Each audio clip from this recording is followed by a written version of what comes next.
Bom dia a todos. Para quem não me conhece, eu sou a Amábile Silva, gerente de relações com investidores da CBA. Obrigada pela participação de todos vocês em mais uma videoconferência de resultados. E essa edição é ainda mais especial, porque além de apresentarmos os principais resultados do trimestre, nós vamos revisitar alguns pontos importantes da nossa estratégia. E antes de começar, nós vamos deixar aqui na tela o disclaimer da apresentação, que está disponível no site de Relações com Investidores da CBA, onde também será disponibilizada a gravação do evento após o encerramento.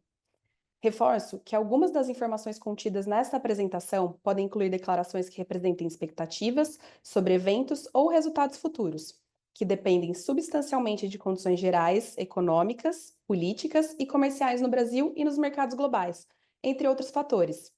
Este evento está sendo gravado e todos os participantes estão presentes como ouvintes apenas. Ao final, nós teremos a sessão de perguntas e respostas, quando os participantes podem levantar a mão pelo botão Raise Hand para fazer as perguntas por áudio ou enviar as perguntas pelo botão Q&A. E antes de dar início à apresentação, eu vou passar brevemente pela agenda do dia. Eu começo agora com os destaques do trimestre. Na sequência, o Luciano vem para falar da estratégia da CBA e as vantagens competitivas e dar um overview do mercado de alumínio. Eu volto para falar um pouco da gestão financeira da CBA e o Luciano encerra com as mensagens finais. Agora, eu começo falando dos destaques do trimestre.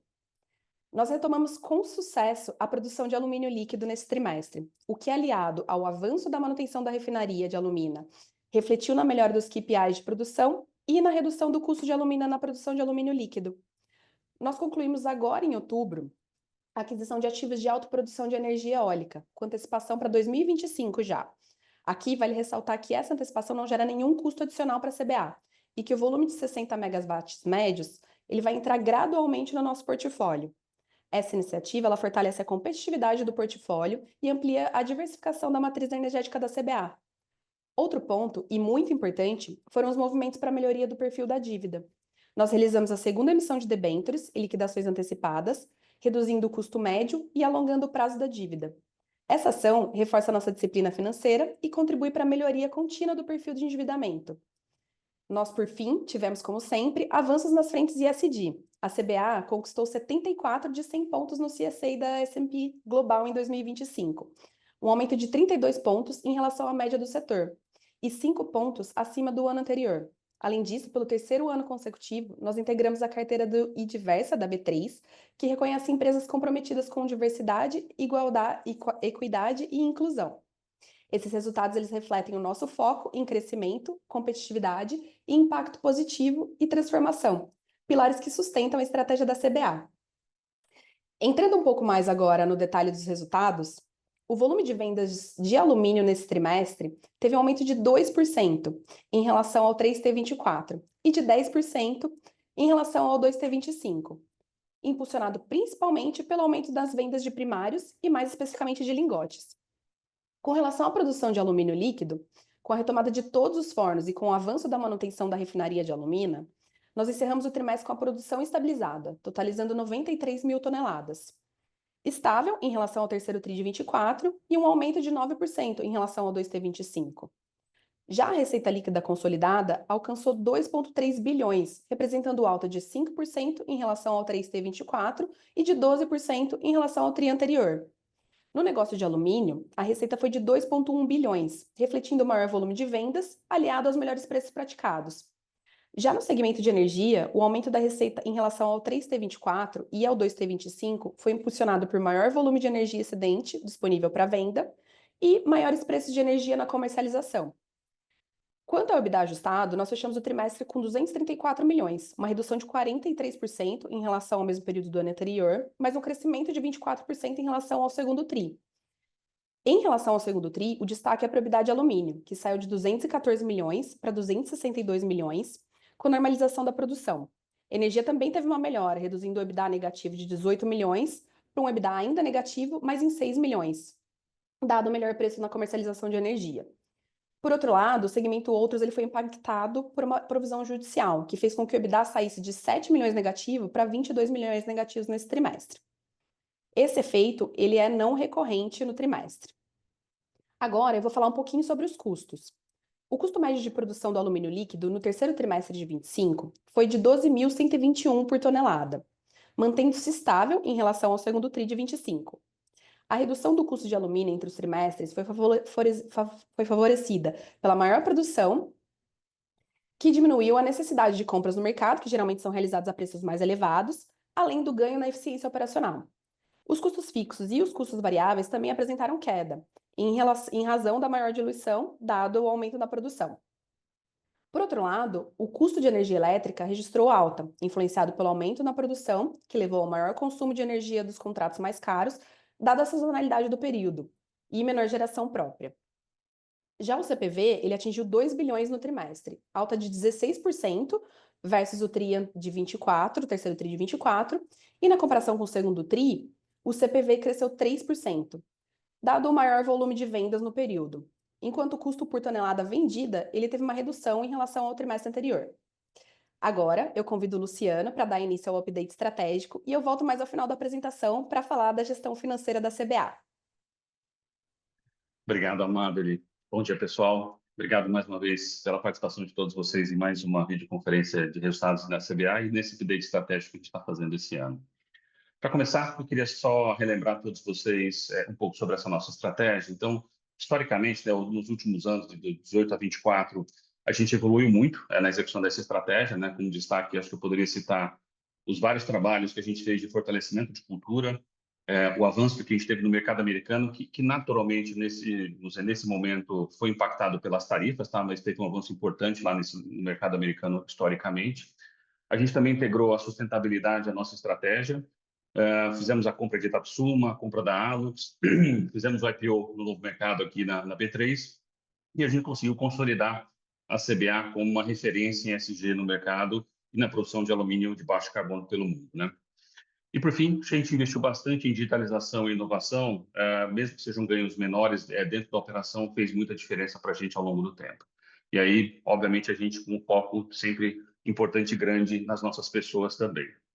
Mas para frente, o que a gente tem? Então, o que a gente espera para o futuro? Como é que a gente quer desenvolver essa estratégia para o futuro? Então, até o final dessa década, ou seja, até 2030, nosso objetivo é continuar evoluindo na captura das sinergias, na maximização do valor dos nossos ativos, fortalecendo ainda mais essa nossa competitividade, né, o posicionamento competitivo da empresa, e consolidando o nosso posicionamento na curva de custos, tá? Não só através de ações de gestão, que já faz parte da nossa rotina aqui, como também através dos projetos de expansão e modernização, que a gente vai mostrar um pouco mais à frente nesse material. Então, vários dos projetos que a gente tem aqui melhoram o nosso custo, melhoram a nossa competitividade, e é algo que a gente vai buscar nos próximos anos. Ponto importante também, a gente vai ampliar parcerias e também evoluir na captura de market share. Então, acho que é dois pontos bastante importantes para a gente para os próximos anos. E acelerar a inovação e transformação digital. Já fizemos muito, mas ainda tem muito para ser feito daqui para frente, tá? Então, acho que isso pode trazer ganhos importantes para a gente lá para frente. E, por fim, acho que é importante dizer que, pela estratégia, a gente quer também consolidar essa nossa posição de liderança em práticas ESG e na produção de alumínio de baixo carbono. Então, foco nesses temas também, e também o foco principal e o cuidado com as nossas pessoas. A gente quer conseguir garantir aqui um ambiente seguro, saudável e inclusivo para todo mundo. Vocês conseguem ver que não tem grandes mudanças, mas tem um caminho aqui que está muito bem trilhado, já fizemos muita coisa, vamos fazer muita coisa pela frente também, mas se a gente seguir nessa trajetória, tem um potencial de melhora do nosso ativo, de melhora da competitividade que é muito grande. Então, de novo, não só pelas iniciativas de gestão, mas também pelos projetos que tem pela frente. Então, a CBA, com esses ativos que a gente tem e todos esses projetos que a gente ainda vai desenvolver, tem um grande potencial para se diferenciar ainda mais em relação aos nossos concorrentes no mercado, transformar muitos desses desafios que a gente vê hoje, todo esse movimento geopolítico, as tarifas, enfim, tudo que está acontecendo, que trazem instabilidade, trazem volatilidade para o mercado, transformar tudo isso em oportunidade. Como é que eu consigo continuar evoluindo e melhorando a competitividade desse nosso ativo dentro desse cenário. Bom, próximo slide, acho que eu vou trazer aqui algumas atualizações dos nossos objetivos estratégicos dentro do portfólio de cada um dos negócios, né? Então, por exemplo, em primários, traduzindo essa estratégia isoladamente para cada negócio, né? Em primários, por exemplo, a gente sempre vai ter que buscar excelência e estabilidade operacional de maneira sustentável. Isso faz parte, esse é um negócio que está talvez mais exposto à volatilidade do preço da commodity, né? Então, aqui é bastante importante a excelência operacional e também a estabilidade, ou seja, é a melhoria de custos junto com uma estabilidade operacional, que se isso em conjunto vai consolidar essa nossa posição no primeiro quartil da curva de custos e também no primeiro quartil da curva de emissões. Foco aqui, crescer em produção de alumínio primário, com produtos de maior valor agregado. Então, a gente hoje já tem uma carteira muito concentrada nos VAPs, né, nos produtos de maior valor agregado. A ideia é a gente continuar crescendo e continuar evoluindo também com uma carteira majoritariamente nesses produtos e conseguindo capturar maiores margens que esses produtos conseguem oferecer para a gente e fortalecendo essa nossa diferenciação no mercado. Além disso, a gente vai continuar também aumentando a resiliência do nosso portfólio e geração de valor, basicamente com ações de mitigação dos vários riscos que a gente tem na operação. Eu falei um pouco também dessa questão de mercado que a gente tem hoje em dia, né, dos desafios que a gente tem pelo mercado, mas não é só isso, também os riscos das variáveis exógenas, a gente está falando de preço, câmbio, enfim, tudo aquilo que, de certa maneira, nos impacta, e buscando ações de redução da volatilidade dos nossos resultados, tá? Então, eu vou falar na sequência da reciclagem, mas o crescimento em reciclagem ajuda muito a gente a minimizar ou a reduzir essa volatilidade dos nossos resultados, né? Bom, o negócio de energia, o objetivo aqui é garantir essa competitividade do portfólio de geração, que vai também garantir a competitividade do nosso negócio primários, né, e do nosso negócio de alumínio, priorizando sempre a autoprodução. Acabamos de fazer 2 negócios de geração de energia eólica que são fundamentais para a nossa competitividade futura, e assegurando para o futuro um suprimento seguro de energia e diversificado também, tá? Então, o que a gente quer é ter um mix otimizado entre hidrelétricas e eólicas. Muitos já conhecem, mas só para relembrar, tem uma sinergia importante entre esses dois, né? Então, as hidrelétricas geram quando chove aqui no Brasil, que normalmente é no primeiro trimestre do ano, né? Dezembro até mais ou menos março, abril. E as eólicas geram mais no segundo semestre, que é o período seco das hidrelétricas. Então, ter um portfólio balanceado entre as duas gera uma sinergia importante aqui, especialmente na questão do GSF e você dá estabilidade da geração de energia ao longo do ano, né? Assim como no negócio de primários, aqui em energia também a gente vai sempre buscar excelência em custo e a maximização de valor, isso faz parte desse negócio também. E de tempos em tempos, a gente tem feito muito esse ano é um bom exemplo que vocês conseguem enxergar isso no nosso resultado. De tempos em tempos, então, a gente vai buscar capturar essas oportunidades de comercialização dos excedentes que a gente tem. Então, como eu falei, esse ano é um bom exemplo, os preços de energia estão mais altos, porque é um ano que choveu menos na média, né, no país, e a gente tem conseguido capturar essas oportunidades com melhores preços de energia no mercado nessa comercialização dos nossos excedentes. Até por isso que a Mabel comentou no início, né, que é um dos destaques do trimestre, a gente conseguiu também adiantar um dos contratos que a gente tem dessas eólicas de 27 para 25, então a gente tem mais energia no nosso portfólio a partir desse mês, né? Então, a partir de agora, a gente começa a ter mais energia no portfólio. Por fim, em transformados e reciclagem, então transformados, o nosso foco principal é sempre a otimização do portfólio de produtos, tá? A gente já vem fazendo isso desde 2015, ou seja, é um trabalho que já é de longo prazo, que a gente sempre busca aquelas produções, os produtos que nos trazem maior vantagem competitiva, mas também maiores margens, né? Trabalhando muito produtividade também e a competitividade desses ativos. E a gente quer se posicionar, ou seja, buscando sempre um posicionamento estratégico nos segmentos de alta rentabilidade, como eu falei. Então, a gente quer buscar aqui aquilo que nos traz vamos dizer, uma rentabilidade maior para o portfólio como um todo da CBA. Na reciclagem, a gente falou bastante sobre isso também ao longo dos últimos anos para vocês, mas só para relembrar, a gente quer crescer em reciclagem, então vamos crescer em alumínio primário, mas também vamos crescer em reciclagem e nos preparar para eventualmente capturar algum valor adicional quando o mercado amadurecer para a questão do prêmio verde, ou seja, para ter uma diferenciação não só do alumínio de baixo carbono, mas também do alumínio com alto conteúdo reciclado. Tá? As duas coisas andam em paralelo, em conjunto, mas esses são 2 pontos que é importante enfatizar. Também um bom exemplo do momento que a gente está vivendo agora, assim, como a gente tem falado, né, o prêmio verde ou essa diferenciação no mercado ainda não é uma realidade, ou se é uma realidade, ela é uma realidade ainda marginal, ou seja, se consegue cobrar algo marginal por isso. O que a gente espera é que no futuro a gente tenha talvez uma diferenciação maior. O CBAM na Europa vai entrar a partir de janeiro e outros países também estão se organizando, o Brasil é um deles, para ter o seu mercado de carbono e, com isso, de certa maneira, a gente também passar a ter algum tipo de diferenciação no mercado. Mas o que eu estava falando da realidade atual, que é interessante de comentar, é que com as tarifas dos Estados Unidos, não só a CBA, mas basicamente todo o mercado de alumínio tem muita dificuldade de vender produtos lá neste momento por conta dos 50% que foi implementado. Claro que eles ainda continuam comprando em volumes menores, mas os Estados Unidos está comprando muita sucata, tá? Então eles estão substituindo parte desse volume por sucata, e também o que a gente imagina, o mercado estima, é que eles estejam usando muito dos estoques que estavam na cadeia, tá? Mas, de certa maneira, neste momento, você tem um volume a menor sendo comprado pelos produtores americanos, e isso gerou uma competição maior nos mercados em que a gente atua. Então, especialmente aqui, América Latina e Europa, a gente sente essa competição maior. Mas por que eu estou trazendo isso nesse ponto? Porque nós temos um produto de baixo carbono e um produto de alta qualidade, que é reconhecida a qualidade pelo histórico da CBA. Então, nesse momento, com essa competição maior que a gente consegue enxergar nos mercados, a CBA tem conseguido vender.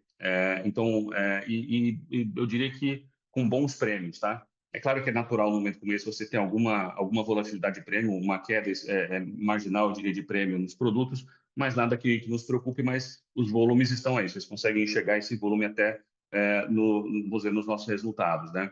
Vários dos nossos concorrentes que têm um metal de alto carbono, ou de baixa qualidade, ou ambos, o que a gente sente no mercado é que eles estão tendo dificuldade de vender. E aí, por essa dificuldade, é que eles acabam tendo que abrir mão de mais prêmio do que nós. Então, nesse momento, o que a gente consegue sentir é que o nosso produto, bem aceito, tem conseguido, vamos dizer, tem conseguido vendê-lo, não só aqui no Brasil, mas no mercado externo, enquanto vários dos nossos concorrentes estão tendo dificuldade. Então, isso, de certa maneira, já dá uma ideia de como é que é essa diferenciação ou o eventual prêmio verde no futuro. Então, nesse momento, a gente está sentindo isso. E, claro, tem o CBAM também, eu vou comentar isso depois, mais no final, mas o que é interessante do CBAM é que ele entra em janeiro, mas ele ainda não está 100% definido como é que vão ser as regras. Então, neste momento, o mercado europeu está comprando muito metal para se estocar até dezembro, ou seja, até antes da implementação do CBAM, para que ele consiga passar por especialmente por esse momento inicial do CBAM, um metal dentro de casa para ele não ter nenhum tipo de impacto na produção. E, de novo, eu diria que hoje a preocupação é menor em relação a quanto que se vai pagar por isso, é muito mais pela incerteza das regras, tá? Que acho que ainda existe uma incerteza ali, então está todo mundo se preparando. Então, parte do aumento de exportação de lingote que vocês já viram no nosso resultado do terceiro TRI, que aconteceu em setembro, mas é algo que ainda permanece e até o final desse TRI de agora, do quarto TRI, são essas vendas adicionais de lingote, especialmente para o mercado europeu, por conta da implementação do CBAM. Então, reciclagem é isso, quer dizer, como é que a gente consegue nos diferenciar no mercado através da reciclagem e usar essa reciclagem, como eu comentei no caso de primários, como uma ferramenta para a gente mitigar a exposição ao LME do nosso portfólio todo, né? Então, melhora a relação de risco-retorno desse portfólio e traz uma maior estabilidade de resultados para o futuro, tá? Então, acho que essa é a grande vantagem desse negócio. Muito bem, indo para o próximo slide, eu vou falar um pouquinho dessas nossas vantagens competitivas, né? A gente trouxe aqui, de maneira estruturada, o que nós acreditamos que são as 6 principais vantagens competitivas que a CBA tem, e depois a gente vai detalhar cada uma delas mais profundamente nos próximos slides, tá? E aí a gente acha que essas são as vantagens que não só asseguram essa competitividade que a gente tem hoje, mas também são aquelas que vão nos levar para o futuro para uma diferenciação ainda maior, né? Então, o primeiro ponto ali, essa integração vertical em toda a cadeia do alumínio, ela nos oferece, obviamente, uma possibilidade de a gente aumentar a eficiência, a competitividade do nosso ativo, porque a gente gerencia melhor esses ativos ao longo da cadeia, mas também um controle maior de custos e de emissões, e também conseguir capturar várias das sinergias que existem entre as várias etapas da cadeia, tá? Então, acho que a gente aqui é mais otimizado na cadeia do que muitos dos nossos concorrentes no mundo.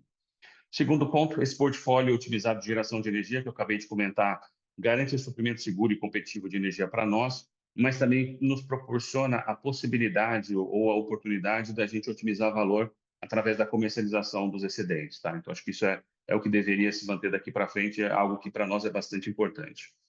Terceiro lugar, nosso posicionamento consistente no primeiro quartil da curva de custos, né? É claro que ele varia de tempos em tempos, então, nesse momento, por exemplo, o preço de alumina no mercado está muito baixo, então quem compra alumina está com um custo mais baixo nesse momento, mas o ano passado, por exemplo, o preço da alumina estava o dobro do que está hoje. Então, na prática, para quem compra alumina, tem muita volatilidade de resultados e também volatilidade do posicionamento na curva de custos. No nosso caso, nós temos uma maior estabilidade de custos e também uma maior estabilidade de posicionamento, mas em momentos como esse, em que você tem os insumos mais baratos, a gente acaba perdendo um pouco de competitividade, mas nada que nos preocupe, tá? A gente sempre tem uma visão mais de longo prazo e esse posicionamento no primeiro quartil ou entre o final do primeiro quartil e o segundo quartil é um lugar onde a gente acha que esse ativo, da maneira como está, deveria estar posicionado, tá? E como a gente está. E isso é fruto dessa integração que eu acabei de comentar na cadeia e também desse melhor controle dos custos da nossa competitividade como um todo. Em quarto lugar, nossa produção de 100% de alumínio de baixo carbono com selo Alene, então, alinhado com as melhores práticas de sustentabilidade que a gente já vem divulgando para vocês, que fazem da gente uma referência de mercado. Eu acabei de comentar como que isso se reflete em resultados, especialmente em momentos de mercado mais competitivo, como é o caso atual, né? Eu não comentei no slide anterior, mas acho que é importante falar. Então, a gente pontualmente está vivendo isso agora. O que a gente espera é que este cenário para o futuro seja mais consistente. O que eu quero dizer com isso? A diferenciação que nós estamos sentindo hoje e a preferência pela compra de um alumínio de baixo carbono, que está fazendo com que a gente consiga vender mais, mesmo em um mercado competitivo como a gente vê hoje, o que a gente espera é que essa preferência ou vamos dizer, esse volume a maior ou eventualmente uma diferenciação de preço, ela aconteça de maneira mais consistente, mais recorrente no futuro. Então, o que a gente espera é que o que hoje é algo temporário e pontual seja algo permanente para o futuro. Em quinto lugar, esse nosso portfólio completo de produtos de alumínio, acho que isso também é um diferencial importante para a CBA, uma alta flexibilidade no mix de produção, né, para que a gente consiga atender os diferentes mercados e que a gente consiga também minimizar os riscos do negócio com exposição a diferentes setores da economia. E, por fim, um pipeline bastante robusto de projetos para o futuro, né, de expansão e modernização, que são modulares e a gente tem uma flexibilidade de trabalhar o cronograma de implementação como a gente achar, que garante a gente esse crescimento sustentável para o futuro e uma adequação deste crescimento ou do investimento que vai ser feito no futuro com a geração de caixa do negócio. Então, uma coisa vai estar bastante relacionada à outra. Muito bem, passando para o próximo slide, eu vou detalhar um pouquinho agora cada uma dessas vantagens, tá? Então, falando um pouco dessa integração na cadeia, falamos sobre isso, quer dizer, essa nossa atuação integrada na cadeia de alumínio como um todo, desde a mineração da bauxita até a entrega final de produtos transformados, primários e também dos reciclados. A gente começa lá atrás, então, na mineração da bauxita, a gente também tem a refinaria, a gente produz hidrato e alumina, que são dois produtos, tá? A gente tem uma venda marginal dos dois, mas a gente usa a alumina muito mais para suprir as nossas operações, que alimentam as salas fornos, né? E depois a gente produz o alumínio líquido primário. Indo na sequência aqui, depois tem a fundição, onde a gente produz os produtos primários para venda para o mercado e também produtos semi-acabados que vão para o negócio transformados. E na transformação plástica, a gente faz a laminação e a extrusão, que aí sim a gente fecha o ciclo com a reciclagem e a venda dos produtos finais. As capacidades produtivas vocês conseguem ver aqui no slide, mas normalmente o que dita o nosso ritmo de produção, tanto de bauxita quanto de alumina, é a produção de alumínio primário. Então, o que eu estiver produzindo de alumínio primário é o que eu vou demandar de alumina de bauxita aqui, e a gente opera essas duas etapas com alguma capacidade ociosa, né? E, do outro lado, o que dita a produção de produtos primários ou de produtos transformados em reciclagem é a demanda do mercado. É o que o mercado disser que está demandando, é o que nós vamos produzir. A gente é autossuficiente em geração de energia, como vocês sabem, e também na produção de bauxita e alumínio. Então, esses três fatores é que garantem essa maior estabilidade de custos e também maior eficiência e a competitividade que a gente tem do nosso ativo, né? Então, como eu falei, essa integração na cadeia, são poucas empresas no mercado que têm, e ela nos oferece muitos benefícios. A gente consegue ter uma expertise em cada uma dessas etapas, custos mais competitivos, uma maior segurança no fornecimento, né? Então, tem um fornecimento muito mais garantido desses insumos ao longo da cadeia, uma pegada de carbono mais baixa, não só porque naturalmente é assim pela maneira como nós estamos estruturados, mas também porque a gente trabalha para reduzir essa pegada de carbono, e também um controle maior e uma flexibilidade maior da produção, não só dos produtos finais, mas também dos produtos intermediários das matérias-primas que a gente usa ao longo da cadeia. E a gente tem essa possibilidade de poder escolher o que produzir, o quanto produzir e vender, com foco sempre na maior rentabilidade do portfólio global de produtos da CBA. Essa estrutura integrada, ela também nos permite atender clientes com uma maior qualidade, então eu tenho um controle maior da qualidade do meu produto, né? Previsibilidade do fornecimento, então tem esse relacionamento próximo com os clientes que é muito valorizado, e uma sustentabilidade maior da nossa operação como um todo, reforçando essa nossa posição de liderança no setor. Bem, no próximo slide, então, eu falo um pouco dessa questão da energia, né, do nosso portfólio integrado de energia. A gente gosta de dizer que a gente tem esse portfólio que ele é otimizado, né? Eu diria que ele ainda não é plenamente otimizado. Acho que se a gente colocar um pouco mais de eólicas, ele fica melhor otimizado, mas acho que para o momento ele é bastante competitivo e otimizado até onde a gente consegue, né? Para o futuro, obviamente, a gente tem vencimento de concessões de usinas hidrelétricas que eventualmente a gente vai substituir por outras energias renováveis, né? Mas hoje nós temos 21 usinas hidrelétricas. Basicamente, 80% da nossa produção, da nossa geração de energia estão nessas usinas, e 4 complexos eólicos, tá? Que é mais ou menos 20% da nossa geração.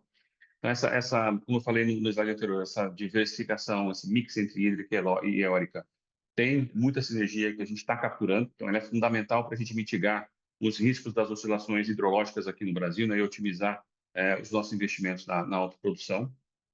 Recentemente, a gente continuou avançando nessa vantagem competitiva com a aquisição desses 2 novos ativos esse ano. Então, é o complexo eólico Cajuná 3, de 55 megawatts, que entra em operação em 2027, esse foi em parceria com a Auren, e o complexo eólico Serra do Tigre, de 60 megawatts, que a gente antecipou a entrada em operação agora para outubro de 25, em parceria com a Casa dos Ventos. Essa antecipação é importante falar, a Mabel já comentou, mas eu vou comentar também, é que ela não tem custo adicional para a CBA, tá? É basicamente as mesmas condições do contrato que a gente tinha para 2027, valem para 2025. Então, esse volume entra no portfólio da CBA de maneira gradual ao longo dos próximos meses, a gente espera que em alguns meses eles já estejam à plena capacidade e a gente esteja com esses 60 mega integrais aqui no nosso portfólio. Um ponto bastante importante, especialmente nesse momento de mercado, a gente comentar, é que esses contratos eles foram estruturados sem risco de geração para a CBA. Então, o que significa? Nós temos volumes fixos até o final dos contratos, tá? Então, que garante a previsibilidade de energia por 15 anos. Então, para a CBA, a gente não tem impacto vamos dizer, de variação dos volumes de geração, tá? A gente contratou volumes fixos. No gráfico à direita aqui, vocês conseguem ver a perspectiva do nosso balanço energético para os próximos anos. Então, com a entrada desses novos projetos e a saída daquele contrato mais caro que a gente fala bastante para vocês em 2028, né? Então, a partir de 2029, a gente já não tem mais esse contrato. Esse é o mix que a gente tem daqui para frente e vocês conseguem enxergar aqui como que a gente passa a ter, a partir de 2029, um custo médio de energia muito mais competitivo do que nós temos hoje, né? Tanto na autogeração quanto no excedente, o que reforça esse nosso posicionamento competitivo e as vantagens que a CBA tem de ter esses ativos em carteira, né? Então, em resumo, a nossa estratégia de energia não é só garantir a segurança e a previsibilidade do fornecimento de energia para a nossa operação de alumínio, né? Mas ela também fortalece essa nossa competitividade e sustentabilidade no longo prazo, que a gente garante que a gente vai continuar com com essa estrutura nos beneficiando por muitos e muitos anos até o vencimento, seja dos contratos ou das concessões que a gente tem em mãos. Muito bem, no próximo slide eu vou falar um pouquinho sobre esse nosso posicionamento competitivo na curva de custos. Então, o que nos posiciona, gente, no final das contas, no primeiro e segundo quartil ali, é essa nossa integração com energia e alumínio. Energia e alumínio são os 2 principais fatores para a maior competitividade de custo da CBA. Além disso, claro, a maximização da captura de valor e das sinergias que a gente tem por essa integração vertical em toda a cadeia do alumínio, é isso que permite que a gente tenha esse cash cost historicamente abaixo da média global. Então, no gráfico da esquerda, vocês conseguem ver que a evolução do nosso cash cost em relação ao mercado global, vamos dizer, em relação à média histórica, a gente é 18% mais competitivo do que a média historicamente, né? E no gráfico da direita, a gente mostrou a energia e a alumina, então, que eu acabei de comentar, fica claro que a gente consistentemente é posicionado no primeiro quartil da curva de custos, tanto em energia quanto em alumina. Como eu falei, a alumina tem uma volatilidade maior, que depende de quão barato ou cara está a alumina de mercado, né? Nós não compramos alumina, mas os nossos concorrentes, muitos deles compram, né? Então, a gente fica mais ou menos competitivo na alumina, dependendo muito vamos dizer, do que acontece no mercado de alumina, mas são os dois insumos mais relevantes e aqui é onde a gente tem consistentemente garantido essa nossa competitividade em custos. Uma novidade aqui na parte de custos, que acho que é importante mencionar, agora vamos dizer, nessa divulgação, é que nós acabamos de assinar a migração para 100% do nosso volume para o mercado livre de gás natural, tá? Nós já tínhamos assinado no passado para 50%, então nós já estávamos 50% do nosso volume no mercado livre, agora nós estamos 100% a partir de agora. É um movimento estratégico nosso, tá? Nós somos um dos pioneiros no setor, outras empresas também fizeram, mas são poucas que tomaram essa decisão, mas ela é bastante importante para reforçar essa nossa competitividade futura. Uma economia estimada por nós aqui de mais ou menos uns 30 milhões de reais por ano, tá? Só pela redução no custo do gás natural pela migração para o mercado livre. E aí, no próximo slide, eu vou falar um pouquinho agora sobre a nossa produção de alumínio de baixo carbono. Então, vocês sabem, a gente produz ali 100% do nosso alumínio com baixa emissão de carbono, certificado pelo selo Alênio. Então, a gente utiliza, o que nos traz essa competitividade, né, é o fato da gente utilizar energia elétrica 100% renovável e um processo totalmente rastreável, né, de ponta a ponta, desde a bauxita até os produtos. Essas nossas emissões na etapa de eletrólise, né, que é as salas Fornos, são quase 4 vezes menores do que a média mundial, 3,9 vezes menores do que a média mundial. Então, nossa pegada de carbono ali é 2,87 toneladas de CO2 para cada tonelada de alumínio produzida. E esse é um dos diferenciais, esse é o principal diferencial que nos posiciona no primeiro quartil da curva de emissões, não só na curva de custos, mas também aqui na curva de emissões, né? Só para relembrar, para ser considerado baixo carbono, tem que estar abaixo de 4, tá? Então, nós aqui estamos em 2,87, bem abaixo do que é o limite. E ainda assim temos vamos dizer, uma ambição, né, um objetivo de reduzir a emissão em até 40% até 2030, de 2019 até 2030, tá? Uma redução de 40%. Esse número que vocês veem na tela já é mais ou menos 33%, tá, do caminho que a gente traçou.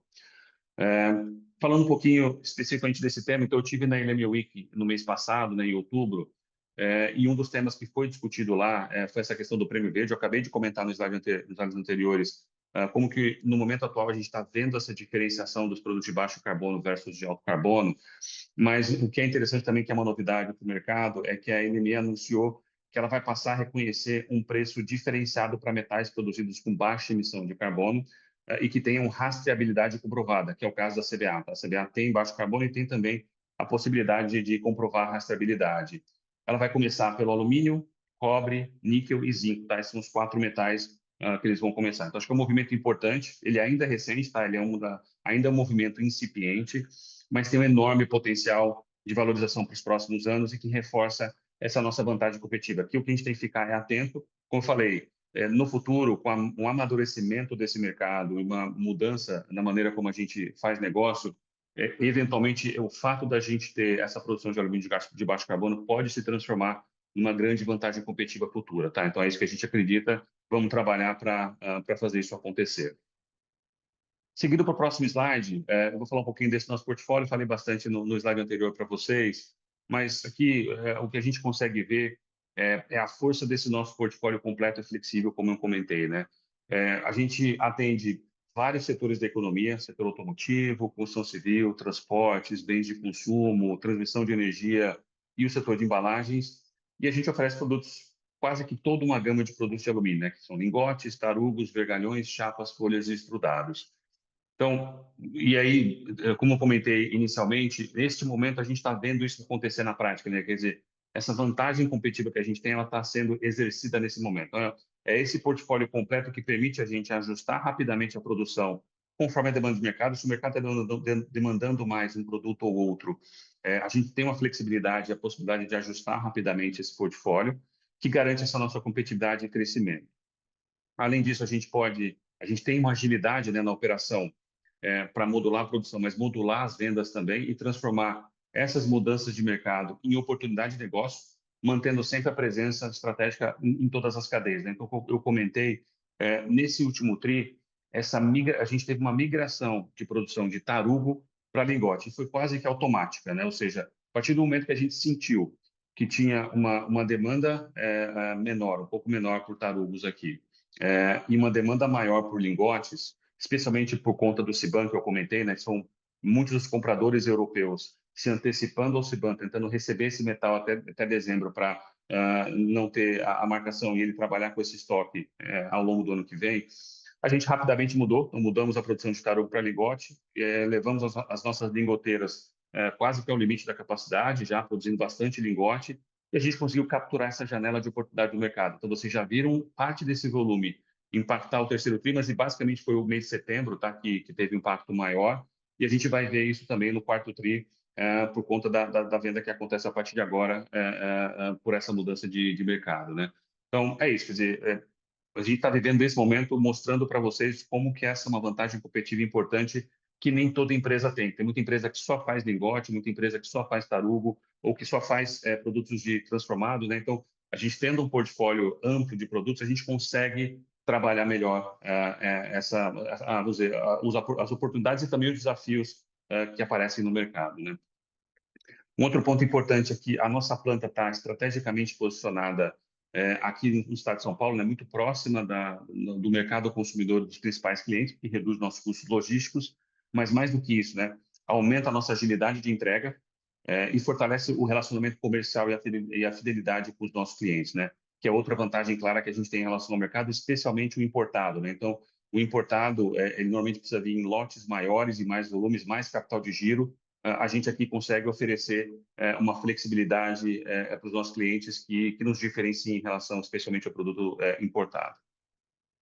Bom, próxima unidade eu vou falar um pouquinho para vocês sobre o nosso pipeline de projetos futuros. Aqui, gente, não tem grandes novidades, tá? Só para relembrar, aqui vocês conseguem ver todos os projetos que a gente já vem divulgando para vocês, tá? Não tem muitas novidades. Eles são os mesmos projetos, estão distribuídos no tempo ao longo dos próximos anos, e o que a gente está fazendo aqui é adaptando o investimento ou, vamos dizer, a entrada desses projetos à nossa geração de caixa. Então, o que a gente sempre fala para o mercado é que a gente tem ali um CAPEX que gira ao redor de 800 milhões por ano, sendo mais ou menos uns 500 milhões em sustain, uns 300 milhões em expansão e modernização. Pode mudar para lá e para cá, né, um pouquinho mais ou um pouquinho menos, dependendo do ano. E é isso que a gente acha que é sustentável no longo prazo, algo que deveria ser recorrente. Mas, em momentos de mercado em que nós tenhamos, eventualmente, uma geração de caixa maior, nesses momentos é possível, é provável que a gente acelere esses projetos, tá? Então, que a gente tenha um investimento maior do que esse valor que eu acabei de comentar.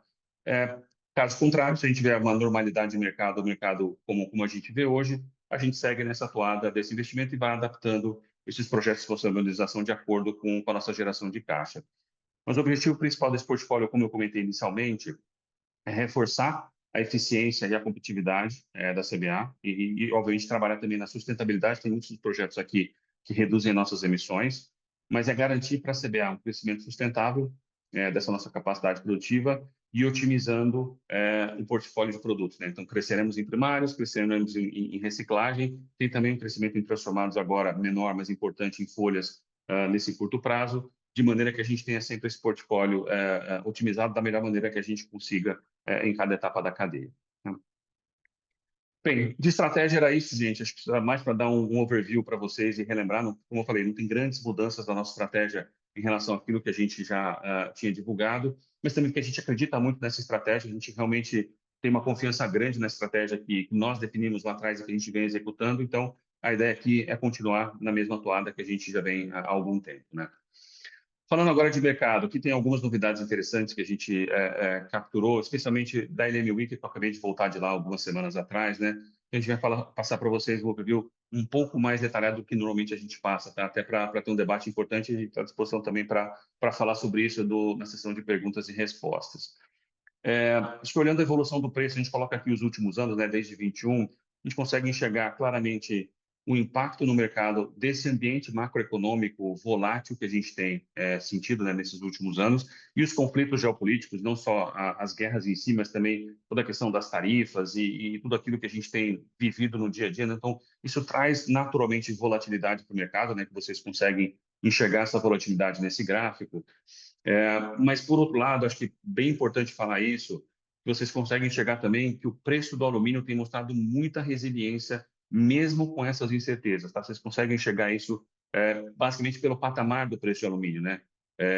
Já faz algum tempo que a gente tem uma oferta mais ou menos controlada do alumínio, com o cap de capacidade que a China se colocou lá de 45 milhões de toneladas, mas vocês veem que esses preços, apesar de voláteis, se você comparar com o preço histórico do alumínio, eles estão em patamares bem maiores, tá? Então, dá para dizer que, pela dinâmica de mercado atual, a gente, mesmo com muita volatilidade, a gente tem estacionado o preço do alumínio em patamares mais altos do que o histórico, tá? E isso, por si só, é muito positivo. E mais do que isso, né? Ele reflete um pouco essa dinâmica de mercado com uma oferta que, eu diria que hoje ela está, né, não só controlada, mas de certa maneira restrita, ou seja, tem grandes crescimentos de capacidade. Eu vou falar um pouquinho disso mais para frente, mas não tem grandes crescimentos de capacidade olhando para os próximos anos, e especialmente se você comparar com o crescimento de demanda que a gente vai ter. Então, só para falar um pouquinho desses preços, né? Lá em 22 a gente teve a máxima, né? O preço batendo ali quase 4 mil dólares por tonelada pontualmente, né? Em algum mês, mas logo depois também caiu, ainda em 22, caiu para a mínima, que era muito próximo de 2 mil. Então, ele migrou ali de 2 para 4 mil dólares, mais ou menos. Essa foi a volatilidade no ano de 2022, muito por conta da guerra, né? Na época que estava começando a guerra na Rússia e Ucrânia. Mas o movimento lá de trás foi por isso, né, o crescimento do preço foi vamos dizer, por essa incerteza pontual do início da guerra, mas logo depois, com a China voltando com novas capacidades e uma queda no consumo, o preço voltou para um patamar mais baixo e bateu ali na casa de 2 mil dólares, 2.080, que foi o mínimo desse período. Mas quando a gente olha 23 e 24, o preço se estabilizou, mais ou menos estabilizou, tem alguma volatilidade ali, mas mais ou menos estabilizou ali entre 2.100, 2.200 e 2.500, 2.600. Como eu falei, essa estabilidade nesse patamar ela é muito maior do que é o preço histórico do alumínio, né? E agora em 25, que a gente vê uma recuperação gradual do preço desde o Liberation Day, o dia que foram anunciadas as tarifas lá em março, né? Basicamente, porque a gente tem hoje perspectivas mais positivas para a oferta, demanda e a evolução das taxas de juros no mundo, né? Então, hoje o preço está acima de 2.800 dólares, tá? Que é um preço alto, se a gente comparar até com esse gráfico que a gente consegue enxergar aqui, mas é reflexo disso, é reflexo do mundo com uma oferta controlada de alumínio, uma demanda que não está tão pujante assim, uma demanda relativamente cresce, mas cresce pouco, mas uma oferta que dá bastante restrita e um cenário, vamos dizer, positivo, uma perspectiva positiva para o futuro. Diria que do LME Week tem dois metais dos base metals, né, que se destacaram com perspectivas mais otimistas ou perspectivas mais favoráveis para o futuro, que é basicamente o cobre e o alumínio. Claro que tem uma correlação entre os dois, né? A gente sabe que o alumínio pode substituir o cobre para aplicações de transmissão de energia e vice-versa. Mas, enfim, os dois, eu diria que são dos base metals, aqueles que foram mostradas perspectivas mais positivas para o setor lá na LME Week. Bom, no slide seguinte, eu vou falar um pouquinho de oferta, né, da oferta global de alumínio e as perspectivas para os próximos anos. Aqui a gente está falando sempre, gente, tanto da oferta aqui como no próximo slide, que é de demanda, só de alumínio primário, tá? Aqui a gente não coloca a reciclagem, que também tem um volume de reciclagem, mas a gente fala depois sobre isso no final. Então, o crescimento da oferta global de alumínio primário, ela tem sido liderada pela China, historicamente, né? A gente conhece essa história, não é nada diferente do que a gente já conhece. E por conta dessa imposição de limite de capacidade de 45 milhões lá na China, que diria que a gente já está praticamente lá, né? Tem pouca capacidade adicional para ser colocada na China para atingir o limite de 45 milhões. Então, o que a gente espera para os próximos anos é que esse crescimento venha de outros lugares, né? Pode ser investimento chinês fora da China, tá? Então, a gente consegue enxergar isso acontecendo na Indonésia, mas também pode ser que aconteça de outros players também. Mas na China, especificamente, não é uma perspectiva de que se tenha aumento de capacidade ou que se tenha uma quebra desse limite de capacidade que foi colocado por eles, tá? Então, hoje a China é mais ou menos 60% da oferta de alumínio primário, e a partir de 26, naturalmente, como eles têm o cap, essa participação começa a cair gradualmente, tá?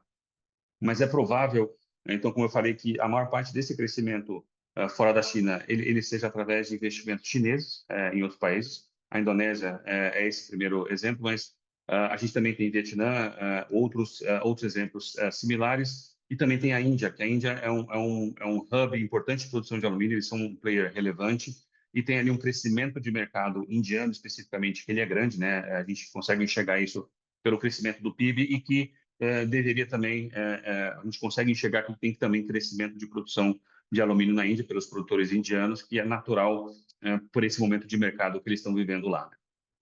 Então, a taxa de crescimento anual da oferta que a gente consegue enxergar aqui, que foi de quase 3%, de 19 a 24, né, ou 2,8%, ela deve cair para 1%, de 25 para 29, tá? Então, um crescimento bem mais baixo por conta desse limite de capacidade da China e um crescimento fora da China que eu diria que ele é mais gradual. Ele tem os seus desafios e também tem o fato de que muitos dos produtores de alumínio no mundo não têm projetos de expansão nesse momento.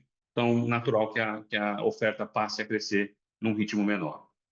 E essa mudança do eixo de produção do alumínio no mundo, eu acho que ela traz oportunidades, especialmente para países com claras vantagens competitivas, como é o caso do Brasil. Então, no Brasil, a gente tem alumina, a gente tem bauxita, a gente tem energia renovável disponível.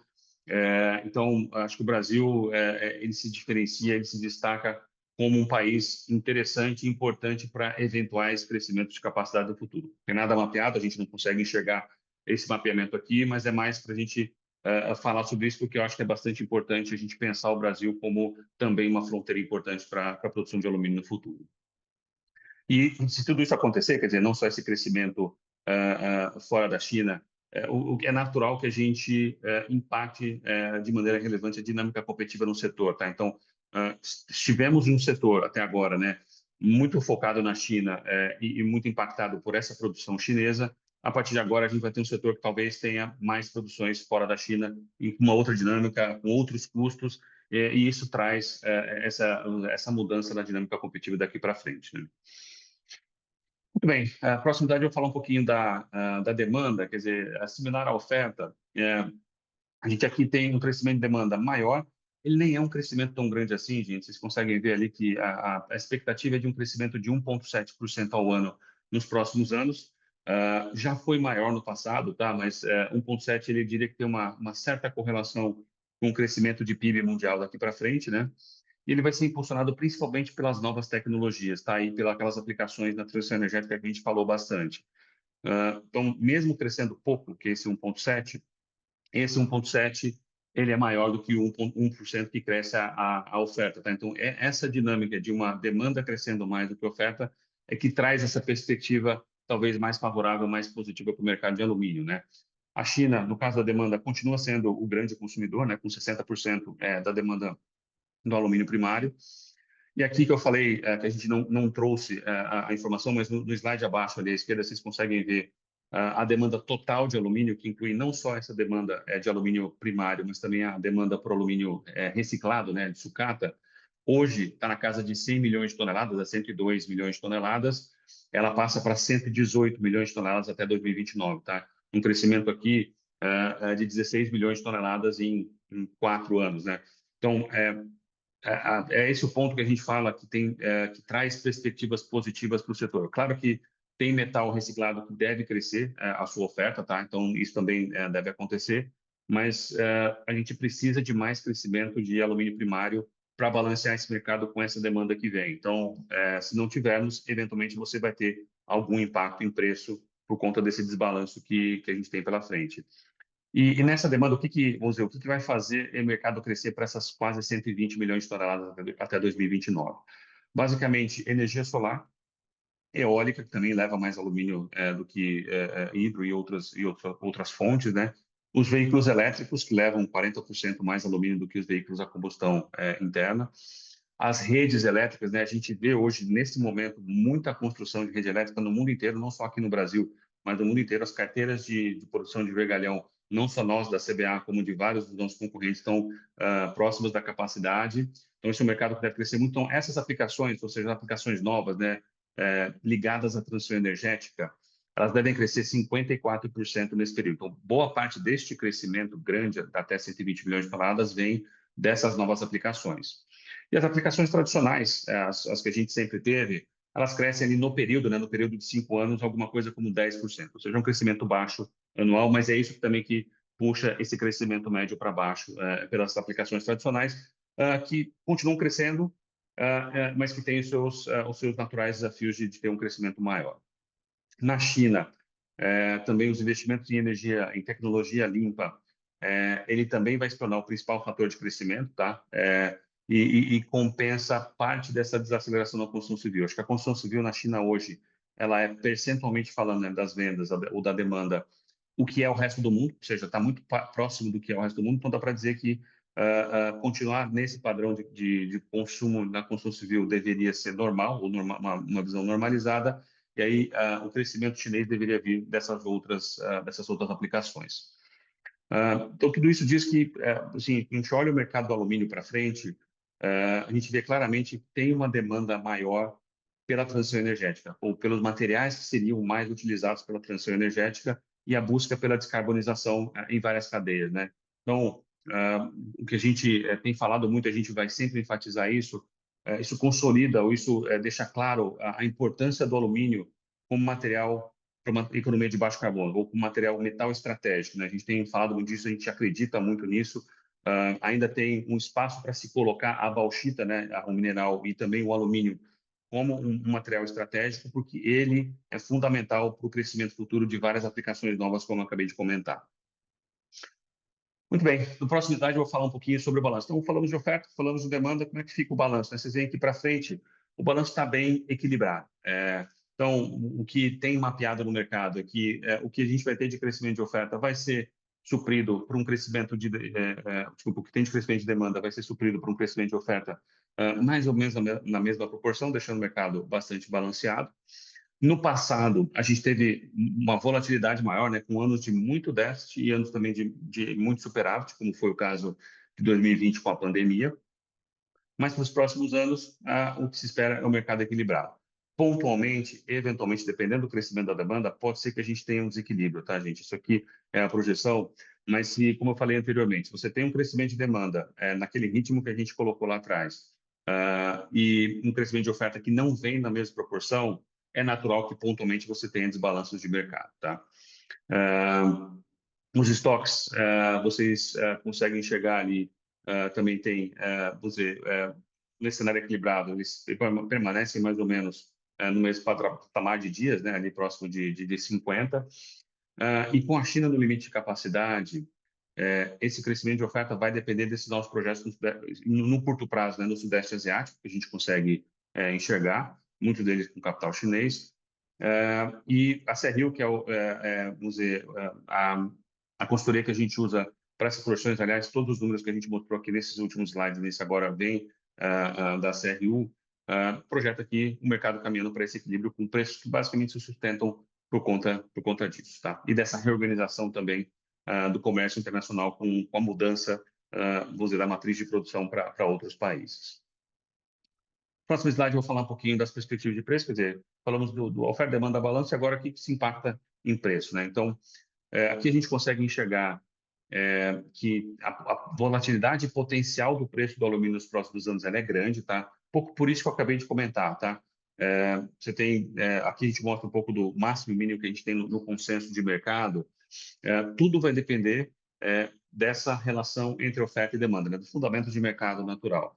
Então, como eu falei, essas projeções mais altas, né, que levam o preço do alumínio acima de $3.000 por tonelada, refletem um cenário de restrição de oferta. Então, o que eu falei, se você tem uma demanda crescendo e uma oferta ainda restrita, isso pode levar a gente a ter preços mais altos, como a gente consegue enxergar aqui. O outro lado da moeda, né, quer dizer, nos preços onde você tem um mercado mais equilibrado, ou eventualmente até uma oferta maior, que pode vir de algum desses países, você tem uma pressão para preço, mas enxerguem que mesmo o mínimo, patamar mínimo de preço, ele é maior do que a média histórica. Então, já é um patamar mínimo de preço ainda alto, né? Mas o que se espera aqui é uma estabilidade do cenário base, né, que a gente consegue enxergar aqui, que é a mediana do mercado, ao redor de $2.500, $2.600 por tonelada para os próximos anos, né? Então, os principais fatores para isso é esse balanço, né, que a gente falou, e o cap de capacidade da China, e as novas capacidades que vão entrar, Indonésia, Vietnã, Índia, que depende muito vamos dizer, da capacidade de se fazer esses projetos no tempo previsto, no custo previsto, e também para eles terem acesso à energia, tá? Que é outro desafio ali para esses projetos. Demanda vai vir dessas tecnologias limpas, eu não falei, mas data centers também tem uma demanda importante de energia, compete até com alumínio pela demanda de energia, mas também consome muito alumínio, tá? Os data centers, então robôs e outras aplicações que podem aparecer para o futuro. E acho que o caso da Indonésia ele é fundamental para a gente entender essas projeções de preço, tá, gente? Acho que aqui, se tivesse que escolher um item para a gente monitorar, é o que vai acontecer com a Indonésia nos próximos anos, tá? E também é o que diferencia os cenários projetados pelas casas mais otimistas e pelas casas mais pessimistas, tá? Quão rápida essa oferta da Indonésia vai entrar no mercado e em que proporção, ou seja, qual é o volume que essa oferta vai entrar. Então, se a oferta entrar de maneira gradual, como é o que se espera no cenário base, né, tem a tendência da gente ter esses preços mais altos, porque essa oferta não vai ser suficiente para atender aquela demanda que a gente acabou de comentar. Porém, se a entrada de oferta em capacidade na Indonésia for mais rápida ou mais forte, você vai ter naturalmente um cenário para preços mais pressionados, tá? É um pouco essa dinâmica, mas, de novo, acompanhar a Indonésia. Na Indonésia, eu diria que quase todos os projetos são chineses, tá? São empresas chinesas investindo na Indonésia. Apesar dessas incertezas aqui, o consenso é que a LME ela vai seguir resiliente, como foi naquele gráfico que a gente mostrou no passado. Volatilidade é natural que a gente tenha ao longo do tempo, né? Mas ela vai ser sustentada por esses fundamentos sólidos de oferta e demanda muito equilibrado. É um mercado que realmente traz uma segurança que a gente para a gente pensar vou dizer, nas projeções futuras, né? Porque tem esse equilíbrio entre oferta e demanda e o papel estratégico que o alumínio tem na transição energética, tá? Então, esse papel estratégico e a demanda adicional que isso pode trazer para o alumínio é bastante importante, é isso que também traz esse otimismo que muitos colocam para o mercado de alumínio, né? O mercado caminha para esse equilíbrio que a gente acabou de comentar, preços nesses patamares aqui, na casa de 2.500, 2.600, eventualmente pode ter preços mais altos. Nesse momento, a gente até está com preços mais altos, mas a gente fala muito disso, isso aconteceu também com outras commodities, é que a desvalorização do dólar impactou o preço das commodities e impactou o preço do alumínio, tá? Então, parte desse aumento que a gente teve recente no preço do alumínio tem muito a ver também, não só com esse cenário que eu acabei de comentar para vocês aqui, mas também pelo fato do dólar estar mais fraco, você valoriza o preço de commodity, né? Muito bem. Seguindo aqui na apresentação, próximo slide eu vou apresentar para vocês um pouco dessas perspectivas desse contexto macro global e os potenciais impactos para o mercado de alumínio, tá? Acho que lá na LME, algumas semanas atrás, eu tive a oportunidade de conversar com muita gente e a gente teve perspectivas talvez mais profundas um pouco desse contexto global e dos potenciais impactos para a indústria. E o que eu queria dividir com vocês aqui é um pouco do que a gente acredita aqui, um pouco desses movimentos de mercado. Então, são, diria, três forças transversais que, de certa maneira, vão moldar esse cenário da indústria do alumínio para o futuro, né? Conflitos e toda essa instabilidade global vamos dizer, essa competição e toda a geopolítica que a gente está sentindo hoje, como foi o caso da guerra da Rússia-Ucrânia, as tensões do Oriente Médio, várias incertezas que a gente tem no dia a dia por conta disso, basicamente isso aumenta também as incertezas que a gente tem sobre a segurança energética e a logística global. Você vê que vários os conflitos lá no Oriente Médio impactaram os fluxos de logística global e que isso, de certa maneira, pode afetar os insumos críticos, especialmente como gás natural e bauxita ou outros para a indústria do alumínio, né? Então, isso aqui deveria ser algo para a gente monitorar e se preparar para eventuais impactos aqui para frente. Todo o nacionalismo econômico e as disputas comerciais que a gente enxerga com as tarifas, né? As tarifas são os melhores exemplos disso. Parece ser algo que veio para ficar, né? Diferente do que foi talvez a última década, onde a gente tinha um crescimento do comércio entre os países. Agora a gente tem talvez um momento de mercado onde está todo mundo olhando mais para dentro, né? Colocando essas barreiras e cria um ambiente de mercado de maior competição e de maior proteção também dos empregos e da produção local nos países, tá? Então, é um cenário que a gente imagina que deva permanecer daqui para frente. A crise climática e a regulação ambiental é algo que já vem de algum tempo, né? A gente imagina que isso deva continuar, pressionar não só os governos, né? Mas também as empresas, a gente acelerar essas políticas de descarbonização, ou as ações de descarbonização, ampliando as exigências de rastreabilidade e de circularidade. Então, para a CBA, todo esse momento é muito positivo, tá, gente? Por quê? Porque nós já temos várias iniciativas nesse sentido, a gente já tem um alumínio de baixo carbono, já tem a rastreabilidade, a circularidade do nosso produto. Então, de certa maneira, se vierem restrições aqui ou regulamentações, a CBA está preparada para atuar nesse mercado, né? Só que nesse contexto, acho que vale também a gente destacar, que é o que está ali abaixo, três potenciais impactos que eu diria que também representam oportunidades para nós aqui no mercado de alumínio. Então, primeiro ponto, energia é o grande motor. Isso aqui, e é por isso que eu falo também que o Brasil é um grande potencial hub de produção de alumínio. A energia é um grande motor com essa corrida que a gente está vendo pela autossuficiência energética em vários países, e muita gente investindo em energia renovável por aí. Aqui no Brasil ela é mais competitiva, tá certo? Então, isso impulsiona projetos, impulsiona mais geração, mais transmissão, especialmente dessas fontes renováveis. Tá? Então, a gente deveria enxergar o mundo caminhando para um cenário como esse. Uma reconfiguração, o segundo ponto aqui, que é uma reconfiguração do suprimento.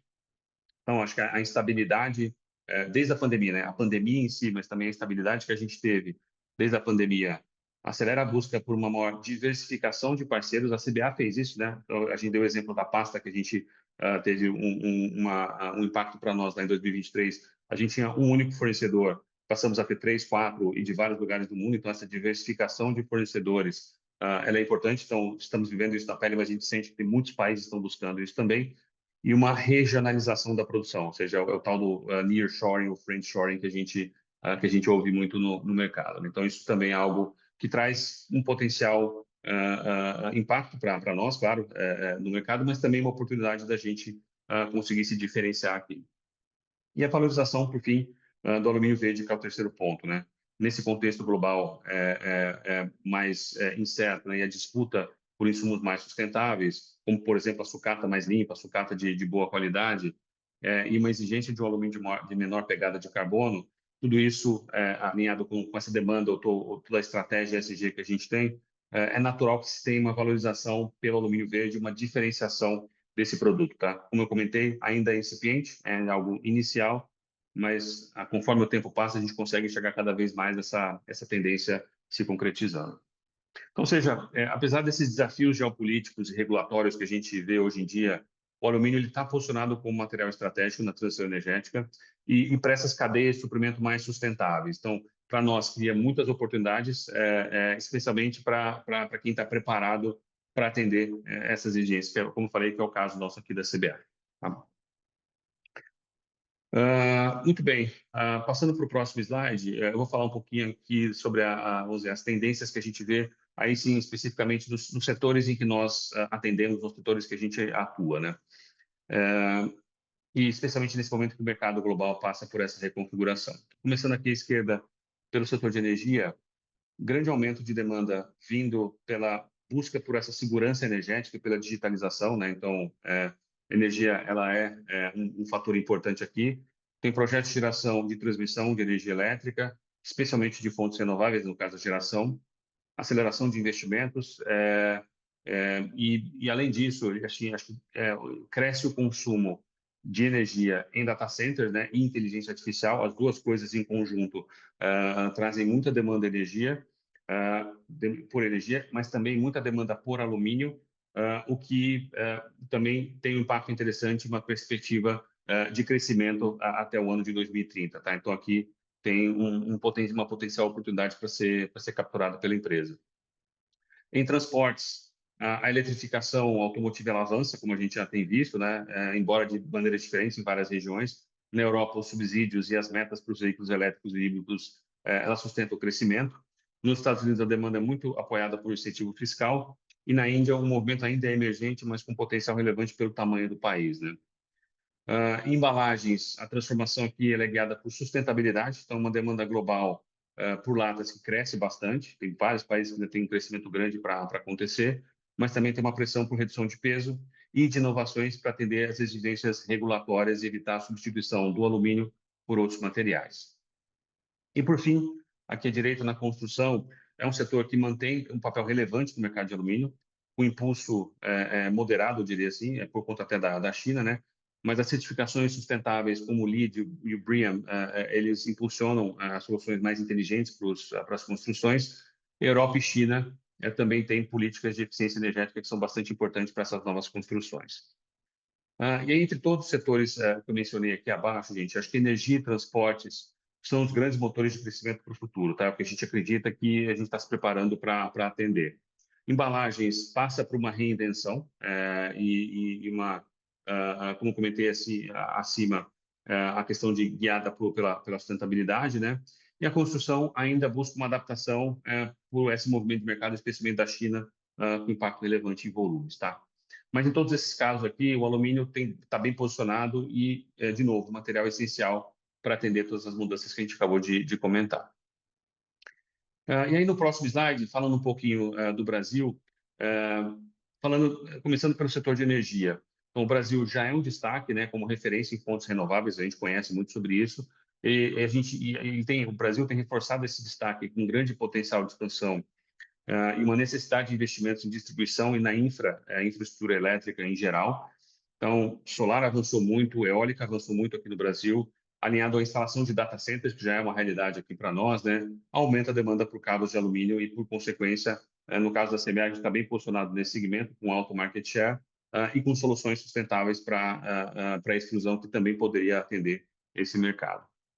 Já o mercado de transporte, segundo, com o avanço da eletrificação, tem espaço para maior eficiência e redução de peso nos veículos, né? Então, isso favorece o alumínio.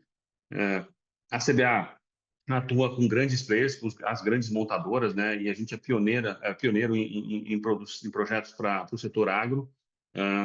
Então, produtos como, por exemplo, o Battery Foil, que é um desenvolvimento recente, pode ser algo importante para o futuro e um produto adicional para a gente vender, reforça a nossa presença em mercados bastante estratégicos aqui.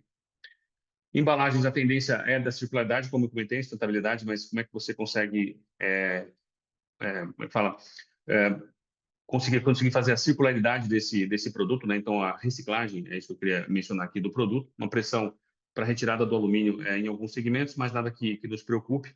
E no Brasil, várias oportunidades de soluções inovadoras e parcerias com convertedores, garantindo competitividade e sustentabilidade do nosso produto. E, por fim, na construção, o movimento é muito parecido com o que a gente vê lá fora, mas aqui no Brasil, a gente tem um primeiro movimento que é a modernização da construção, né? A construção mais automatizada, mais modularizada, que necessariamente vai ter incentivos para sistemas sustentáveis e uso de chapas ACM em fachada, tá? Então, no caso da CBA, pode a gente atuar muito mais forte nesse setor, nessa parte do setor, né, no high-end da construção civil, a gente consegue explorar melhor essas oportunidades com produtos de mais alto valor agregado e melhorias do nosso processo aqui para ampliar nossa participação nesse mercado. E aí a nossa linha de produto Primora é a principal vertente e oportunidade que a gente tem para capturar volume nesse setor, tá? Então, a CBA está preparada para capturar essas oportunidades, tanto em energia e transporte, como eu comentei, com inovação em embalagens. A gente acabou de desenvolver um projeto de inovação em parceria com um cliente nosso e crescer em construção, dependendo vamos dizer, da rentabilidade, alinhando essa nossa estratégia a essas tendências de mercado que a gente vê. Bom, era isso do meu lado, gente. Eu queria agora chamar de volta a Amabile para falar com vocês um pouquinho sobre o trabalho que a gente tem feito na gestão financeira da CBA. Eu volto só para concluir as considerações finais e ficar à disposição de vocês para o Q&A. Obrigado. Bom, pessoal, para encerrar a apresentação hoje, então eu gostaria de reforçar o excelente trabalho que temos feito na gestão financeira da CBA. Começando pela posição atual de endividamento. Estamos em uma situação bastante confortável, com caixa robusto, custo médio da dívida bastante competitivo, prazo médio alongado e buscando sempre a redução da alavancagem. O nosso prazo médio hoje é de 5,5 anos, o custo médio em dólar está em 5,7% ao ano. Além disso, 96% da dívida está em dólar, alinhado com a receita, que também majoritariamente é dolarizada. O cronograma alongado de amortização não possui concentração de vencimentos no curto e no médio prazo. E com relação à alavancagem, após o pico de 7,7 vezes em 2023, nós voltamos para 2,45 vezes agora no terceiro TRI de 25, reflexo da recuperação do EBITDA. E nesse slide, nós vamos analisar as principais movimentações da dívida bruta. Aqui a gente consegue ver que no último ano foram realizadas diversas ações para otimizar a estrutura de capital. Nós realizamos mais de 1,3 bi em liquidações antecipadas, refinanciamos dívidas antigas por novas com prazos maiores e custos atrativos, inclusive de INCS, fizemos captação internacional com a SAT, Agência de Crédito à Exportação Italiana, diversificando as fontes de investimento, de financiamento. Fizemos também uma segunda emissão de debêntures de 530 milhões, que eu comentei no início da apresentação, que serviu para resgatar antecipadamente 230 milhões da primeira emissão e reforçar o caixa. Também tivemos liberação do BNDES e FINEP para projetos de modernização e pesquisa e desenvolvimento. Com isso, no acumulado de 12 meses, a dívida bruta reduziu 12%, sendo a variação positiva do terceiro TRI de 25 reflexo principalmente das captações do período. Já no slide seguinte, é possível ver uma comparação do cronograma que tínhamos como cenário base em setembro de 24 e como estamos agora, após a exclusão das ações referentes ao plano de gestão do endividamento apresentado no slide anterior. Além de alongarmos o prazo médio de 4,66 para 5,5 anos e reduzir o custo médio de 5,99 para 5,72%, no gráfico é possível ver uma curva mais saudável para as liquidações e captações bem planejadas, aliviando os vencimentos no curto prazo, principalmente entre 2027 e 2029, e realocando para o longo prazo, entre 2030 e 32. Isso reflete a nossa estratégia de gestão ativa de dívida e aproveitamento das condições de mercado. As novas operações não possuem covenants financeiros e contam com condições contratuais favoráveis de mercado.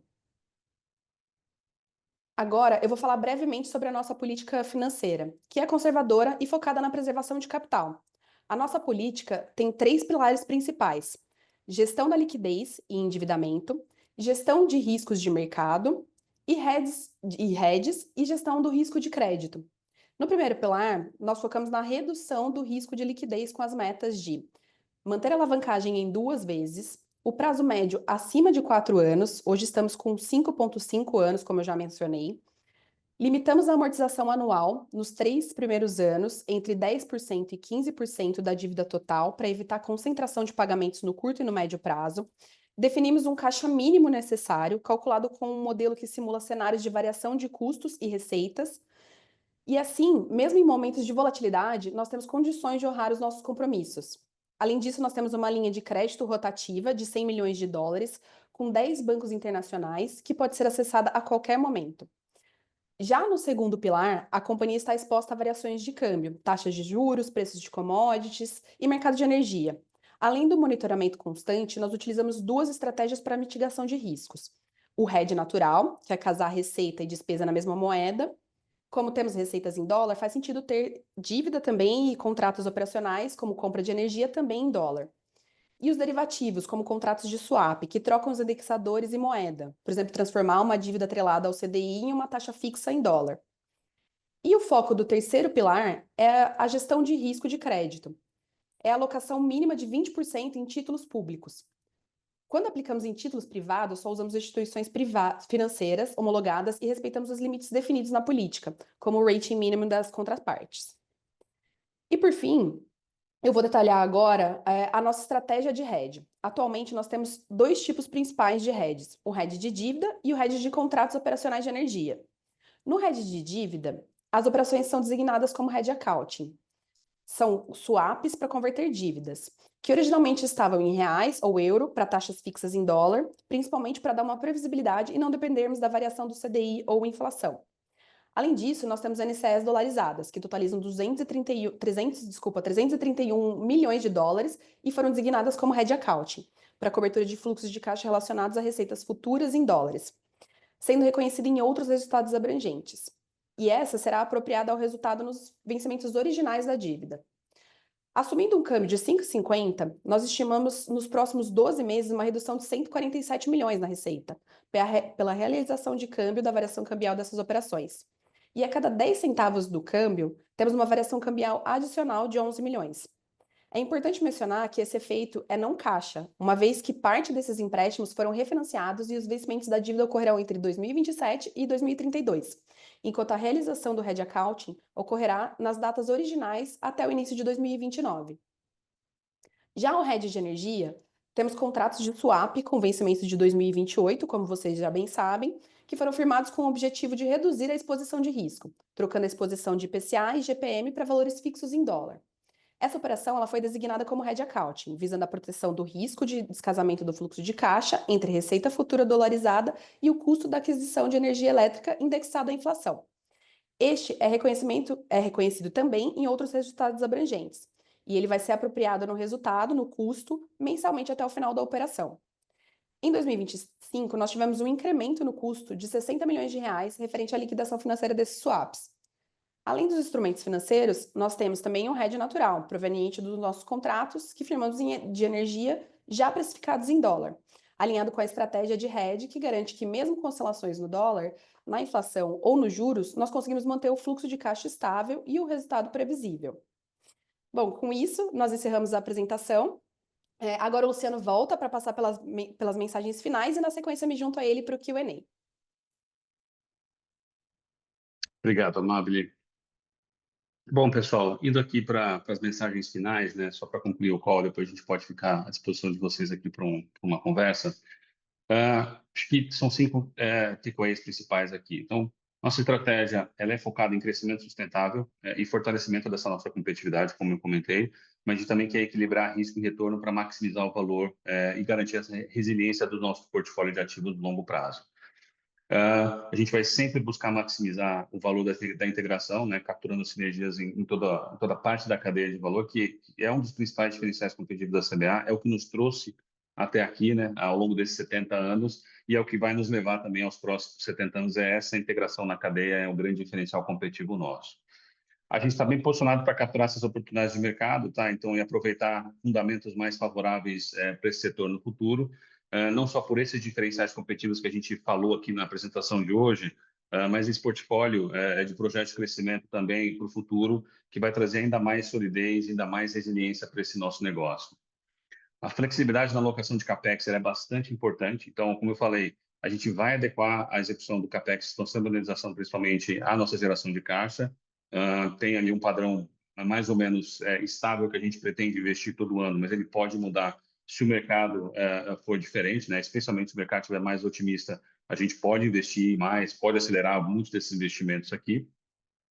E essa gestão financeira que a Amabile acabou de comentar, quer dizer, uma gestão financeira sólida. A gente passou por volatilidade ao longo dos últimos anos, não só desde o IPO, né, que vocês sentiram junto com a gente, mas também antes do IPO. A gente está acostumado com isso, esse mercado é assim, mas com uma gestão financeira mais sólida, mais conservadora, como a gente colocou, buscando sempre essa redução de custo, a competitividade do ativo o tempo todo, é o que vai garantir que a gente consiga passar por esses momentos de mercado de maneira mais, eu diria, menos turbulenta do que muitos dos nossos concorrentes podem passar pela frente, tá? Então, olhando todos esses pontos aqui, de fato é um ativo diferenciado. A gente acredita muito no que a gente tem em mãos aqui, tem muita coisa para a gente fazer ainda, mas esse é um ativo com claros diferenciais e que a gente pode se beneficiar ainda muito do que vem pela frente no mercado, tá? Resumo era isso, gente. Sim, acho que foi uma apresentação diferente, né, para vocês, que a gente falou um pouquinho da estratégia. Foi interessante dividir isso com vocês. E a gente está aberto agora para uma conversa, para as perguntas e respostas de vocês. Muito bom. Temos aqui já algumas perguntas na fila. A primeira pergunta vem do Rafael Barcelos, do Bradesco BBI. Por favor, Rafael.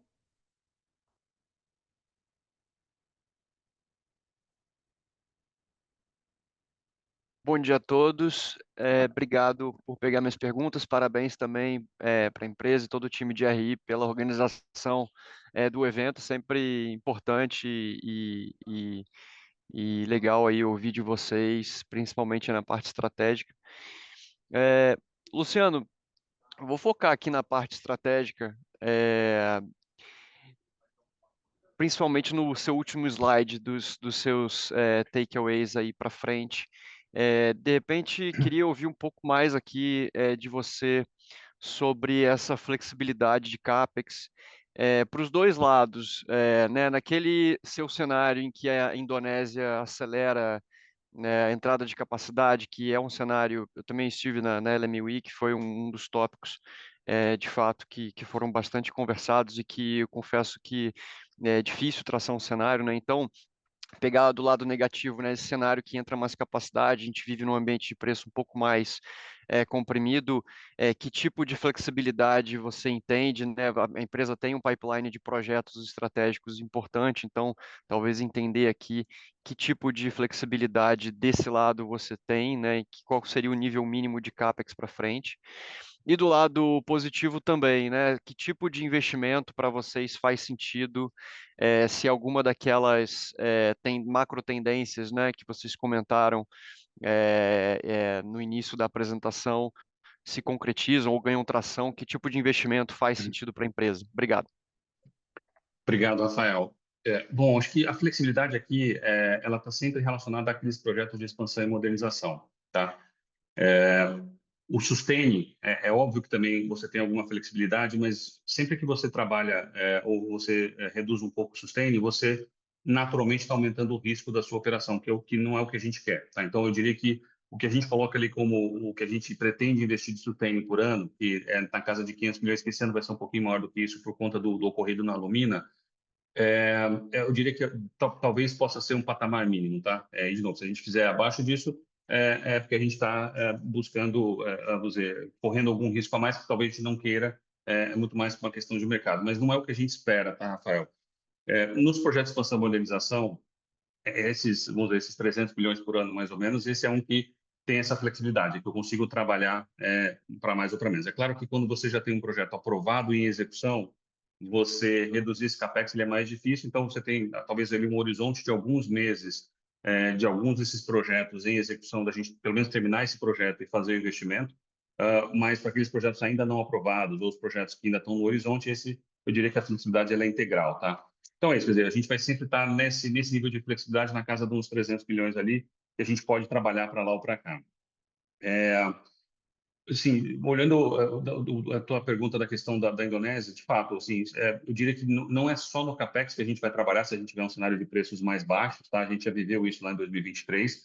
Tem também toda a questão de custos, né? Então, tem um trabalho para ser feito aqui em custo também, e vários dos projetos que vêm pela frente, eles reduzem nosso custo, melhoram a competitividade, então também acelerar algum desses projetos, quando o mercado estiver, como está agora, estável, ou um cenário mais otimista de mercado, ele é bastante importante para a gente para aumentar ainda mais essa nossa resiliência e os nossos custos, né? E para frente, quer dizer, se a gente tiver um mercado mais otimista, um mercado com preços melhores, a gente tem aqui algumas restrições, por exemplo, um projeto de religamento da Sala 1, que é um bom projeto, um projeto com alto retorno para a gente, ele depende da gente fazer aquele trabalho de desengagalamento na sala pasta, né, o projeto da sala pasta, e o desengagalamento na alumina, que é o projeto de purificação do licor. Então, esses dois precisam vir antes, tá? É claro que eu posso fazer o religamento da sala 1, mas se eu fizer isso sem ter esses dois projetos, eu vou ter que ou comprar pasta no mercado ou comprar alumínio no mercado para operar. Então, você tem um custo maior em cima disso, tá? Então, daria para acelerar, aí depende muito do cenário que a gente tem pela frente, mas o normal seria a gente primeiro fazer a sala pasta, depois fazer a purificação do licor, para depois fazer o religamento da sala 1. Tá? É mais ou menos assim que a gente está com as perspectivas aqui. Então, esse é um primeiro movimento. Então, dá para a gente acelerar esses três projetos, tá? São projetos que estão bem, eu diria que eles estão bem prontos para serem executados, lembra? Porque eles já estavam em execução lá em 23, a gente teve que parar, os equipamentos já estão prontos, né? Já estão, muitos deles estocados na própria fábrica, então aqui é só questão de timing da gente colocar isso em operação. A outra vertente de aceleração está nos projetos de reciclagem, ou nos pequenos projetos de expansão de capacidade ou de modernização nas linhas de produção. Esse é bastante modular, mas esse também pode ser acelerado a qualquer momento e são investimentos menores. Mas, por exemplo, você colocar um forno rotativo para a produção de material reciclado na CBA é um dos projetos que está no pipeline no futuro, que pode ser acelerado, assim como outros similares a esse, em que você adiciona capacidade através do processamento de material reciclado. Então, o que temos em mãos, isso é hoje. Assim, esse pipeline que a gente mostrou aqui e aquilo que a gente pode desenvolver. Eventualmente, no futuro, pode ser que a gente trabalhe em novos projetos ou novas tecnologias que acelerariam ainda mais esse potencial. Por hora, a gente ainda continua trabalhando com esse aqui que está no pipeline. Perfeito, Luciano, obrigado. E como segunda pergunta, ainda aqui focando na parte estratégica, que eu entendo que é o tema aqui, queria perguntar sobre bauxita, né? Como que você vê a CBA posicionada em termos estratégicos? A gente tem visto nos últimos anos algumas disrupções no mercado de bauxita, entender também sua visão sobre a importância do projeto Rondon, enfim, falar um pouco mais aqui dessa parte aqui da empresa e desse mercado. Obrigado. Legal. Bom, na bauxita, Rafael, a gente tem um sistema todo que foi concebido e construído, né, para ser otimizado para suprir a fábrica de alumínio, né, que são as nossas duas minas em Minas Gerais, né, em Poços de Caldas e em Miraí, e uma terceira mina em Goiás, em Barro Alto. São minas que têm reservas e recursos para longo prazo, mínimo de 20 anos aqui, mas na nossa visão, muito mais do que isso, tá? Não estão certificados esses mais de 20 anos, mas na nossa visão, a gente tem um conhecimento grande ali, acredita que tem. Então, a gente está bem tranquilo em relação a isso. E para o futuro da CBA, no site de alumínio, da maneira como ela é hoje, essas 3 minas garantem um longo prazo e isso continua, vamos dizer, com essa competitividade que você tem hoje. Claro que essa bauxita chega de ferrovia para a nossa fábrica e o transporte ferroviário não é tão barato, então, mas de qualquer maneira, ele é competitivo, como vocês podem ver ali, vocês puderam ver ali no slide que a gente mostrou do cash cost, nossa alumina está sempre posicionada ali no primeiro quartil ou muito próxima disso, eventualmente no segundo quartil. Então, a gente tem uma competitividade boa com esse sistema do jeito que é, e isso permanece assim para o longo prazo. Rondon é uma opção adicional que a gente tem, né? E Rondon, se nós desenvolvermos, ele vai ser um projeto para vender bauxita no mercado internacional, tá? Não vai ser para suprir bauxita para a CBA, como eu falei, para a CBA, da maneira como ela é hoje, tem essas 3 minas que são suficientes.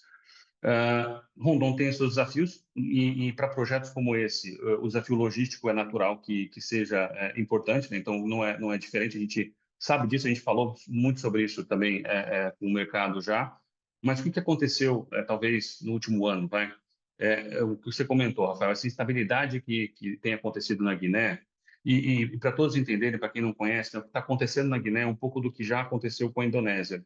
A Indonésia, há alguns anos atrás, ela proibiu a exportação de minério de níquel primeiro, depois de bauxita, e o objetivo dele sempre foi de incentivar para que houvesse mais investimento em refinarias ou em etapas à frente na cadeia, para que o royalty que você deixe no país ou para que você deixe um impacto maior no país, não só exportando o minério, né, o produto de mais baixo valor agregado, para que você exporte produtos de mais valor agregado. Tá? Então, o que a Guiné está tentando fazer é mais ou menos algo similar.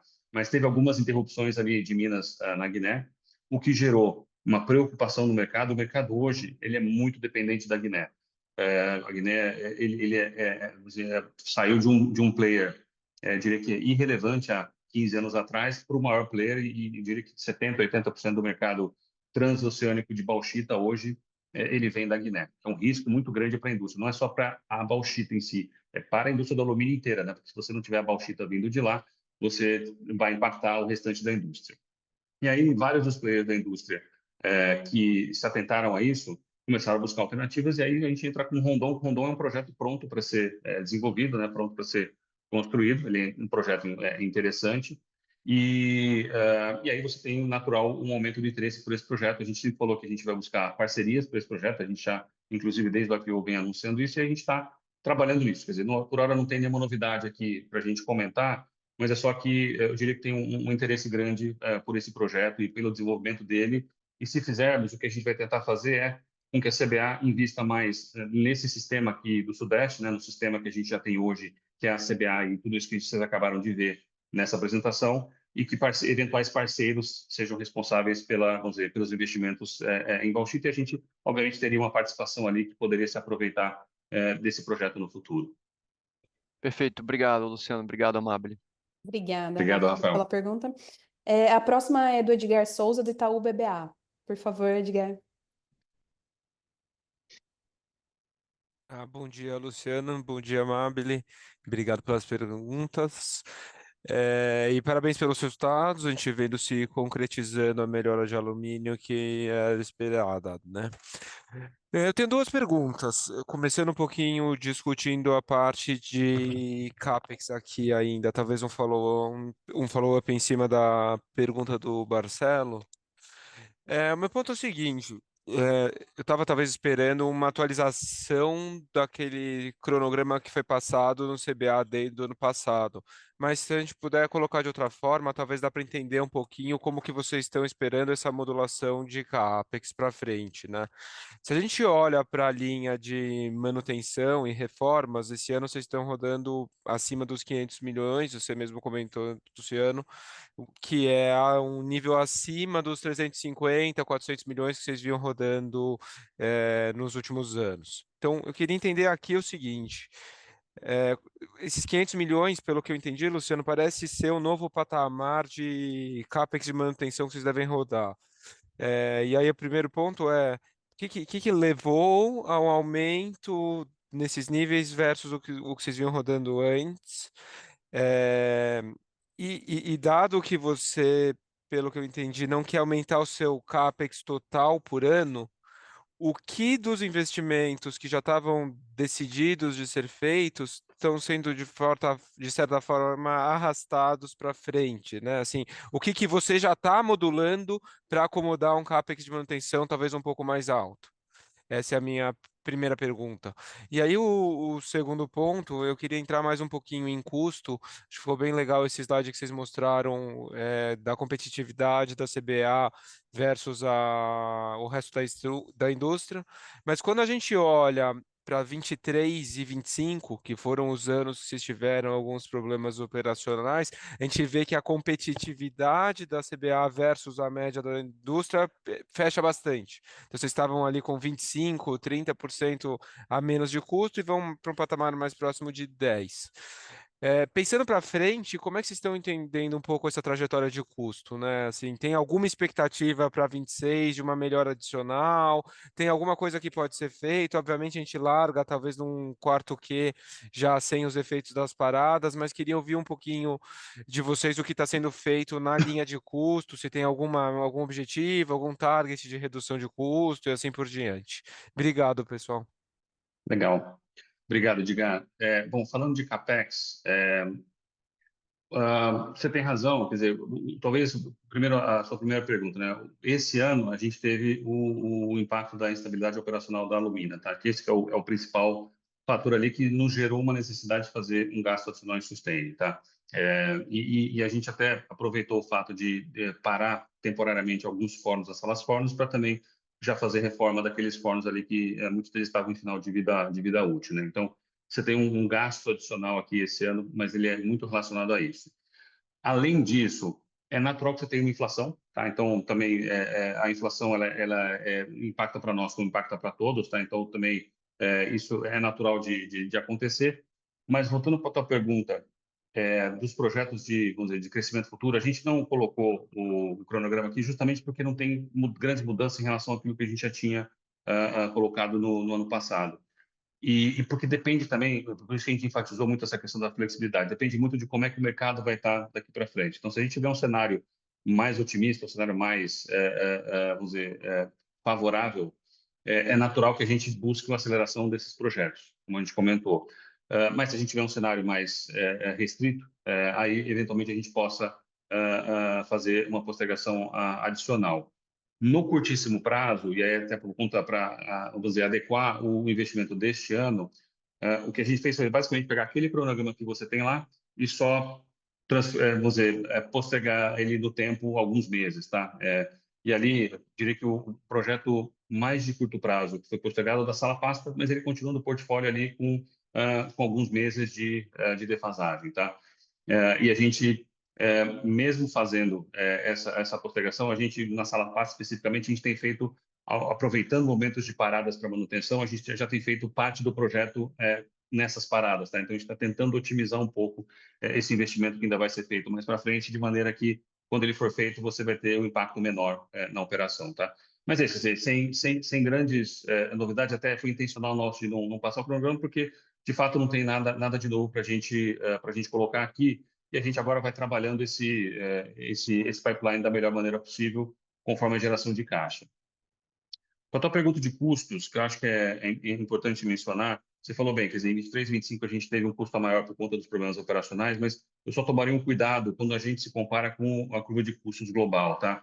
Acho que são dois fatores principais que a gente tem que sempre levar em consideração. Primeiro, o câmbio, e aí o câmbio que eu estou dizendo é a desvalorização do real, tá? Ou valorização do real. Não como aconteceu recentemente, que é uma desvalorização do dólar frente a todas as moedas, tá? Mas especificamente quando o real tem algum descolamento, você tem uma melhora da nossa competitividade. É natural, que foi um pouco do que aconteceu, talvez, desde 2021 até 23, né? Porque a gente teve, de fato, uma desvalorização do real forte naquele momento, e isso nos trouxe uma maior competitividade, tá? Então, esse é um primeiro fator.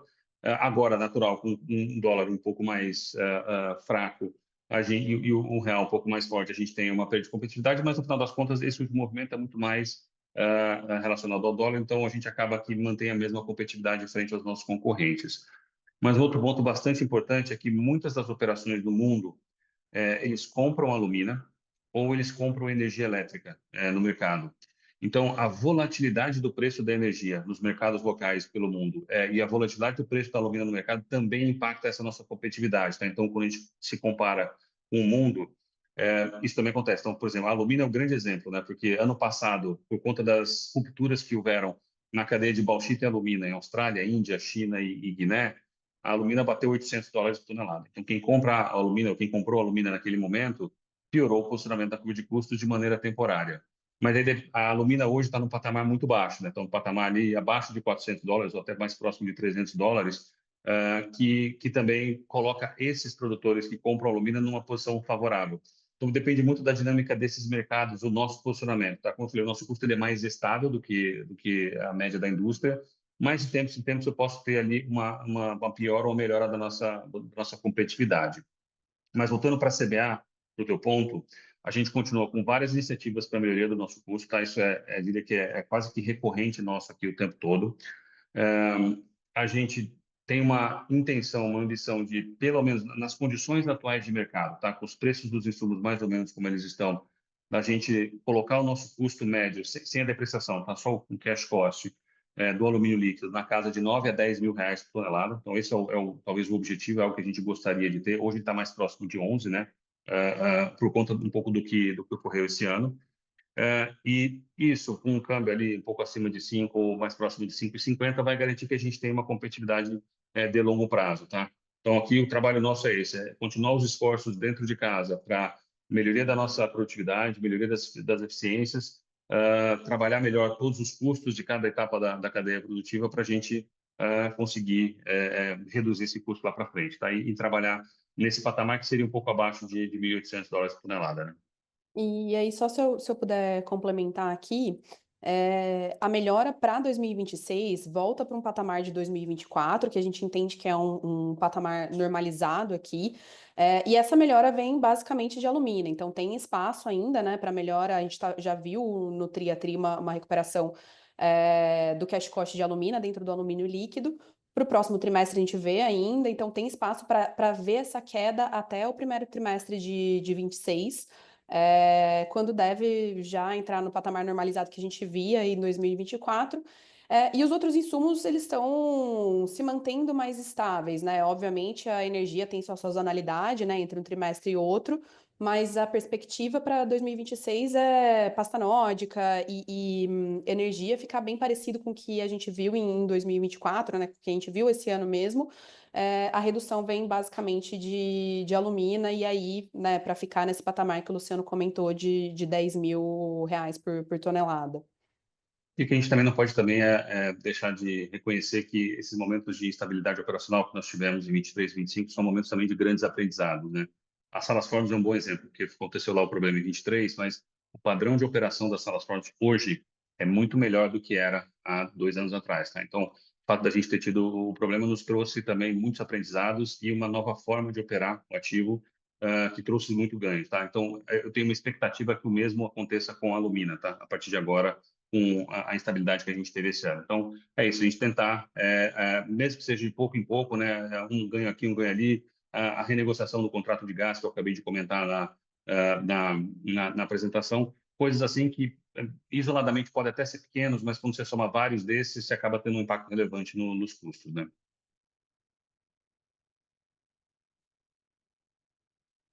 Perfeito, obrigado. Obrigado, cara. Obrigada. A próxima pergunta vem do Guilherme Nips, da XP. Por favor, Guilherme. Bom dia, Luciano, Amable. Tudo bem? Consegue me ouvir bem? Consigo. Bom dia, Opa, Guilherme. bom dia. Tenho duas perguntas aqui do nosso lado. Vocês comentaram já sobre a parte de redução do custo de alumina ali, por conta da parada de manutenção da refinaria, mas vocês puderem detalhar um pouco melhor como é que está a evolução da parada de manutenção ali, se já esperam alguma normalização aqui das operações olhando para frente, se vocês puderem até quantificar um pouco melhor esses custos. Eu lembro que no trimestre passado vocês passaram um aumento ali na casa de 150 milhões de reais em custo, algo na casa de 50 a 100 passando no CAPEX. Então, se vocês puderem dar essa abertura um pouco melhor com relação a esse custo de alumínio, acho que vai ajudar bastante a gente aqui. E a minha segunda pergunta vem do lado de geração de caixa. É legal que vocês tiveram aí já uma geração de caixa positiva no trimestre. Uma parte relevante dessa geração de caixa vem ali do lado de estoques, que eu acho que era um negócio que também vocês já vinham guiando. A minha pergunta aqui é se no nível atual a gente já deve estar vendo algo mais normalizado do lado de capital de giro, ou se a gente ainda tem alguma gordura aí para esse lado de estoque, principalmente, e até essa performance de geração de caixa e capital de giro, olhando o quarto trimestre, olhando para frente. Então, acho que era isso. Primeiro, alumna e depois nessa parte de geração de caixa e capital de giro. Obrigado. Legal, obrigado, Guilherme. Bom, no caso da Alumina, talvez eu possa dar um pouco mais de cor aqui, que é interessante que a gente está melhor do que a gente imaginava, tá?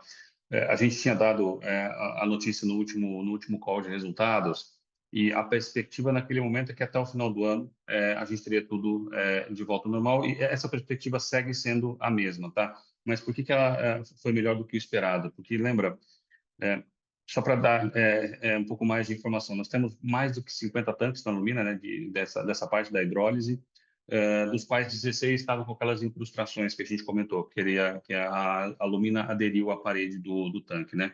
E na nossa visão, naquele momento, no segundo TRI, nós teríamos que fazer a remoção física dessas incrustações para os 16 tanques. E aí, com o trabalho que a gente fez, e isso é um trabalho que era complexo, é um trabalho fisicamente complexo, né? São tanques grandes, um acesso mais difícil, então isso tomou mais tempo do que a gente imaginava. Até foi um pouco da surpresa que nós tivemos no resultado do último trimestre, veio talvez da dificuldade maior que a gente encontrou naquele momento para fazer a recuperação dos tanques, tá? Então é por isso que a gente colocou essa perspectiva de que até o final do ano a gente resolveria.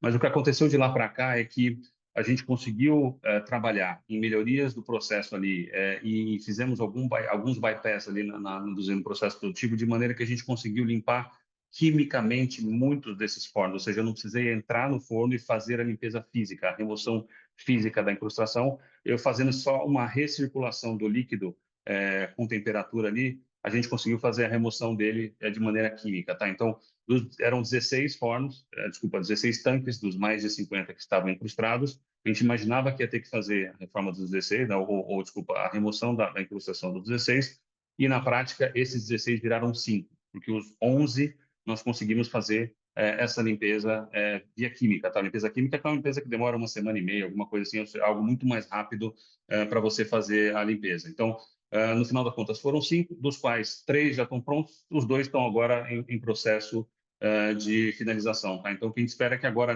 já nesse mês, a gente consiga finalizar. Então, aí, vamos dizer, a questão da limpeza dos tanques, ela está pronta, mas a operação da Alumina, eu diria que ela vai estabilizar até o final do ano, tá? Eu diria que o primeiro TRI do ano que vem é o TRI onde a gente vai ter, de fato, um impacto mais integral desse benefício da Alumina operando a plena capacidade. Mas você já consegue enxergar esse benefício gradual nos resultados desse ano.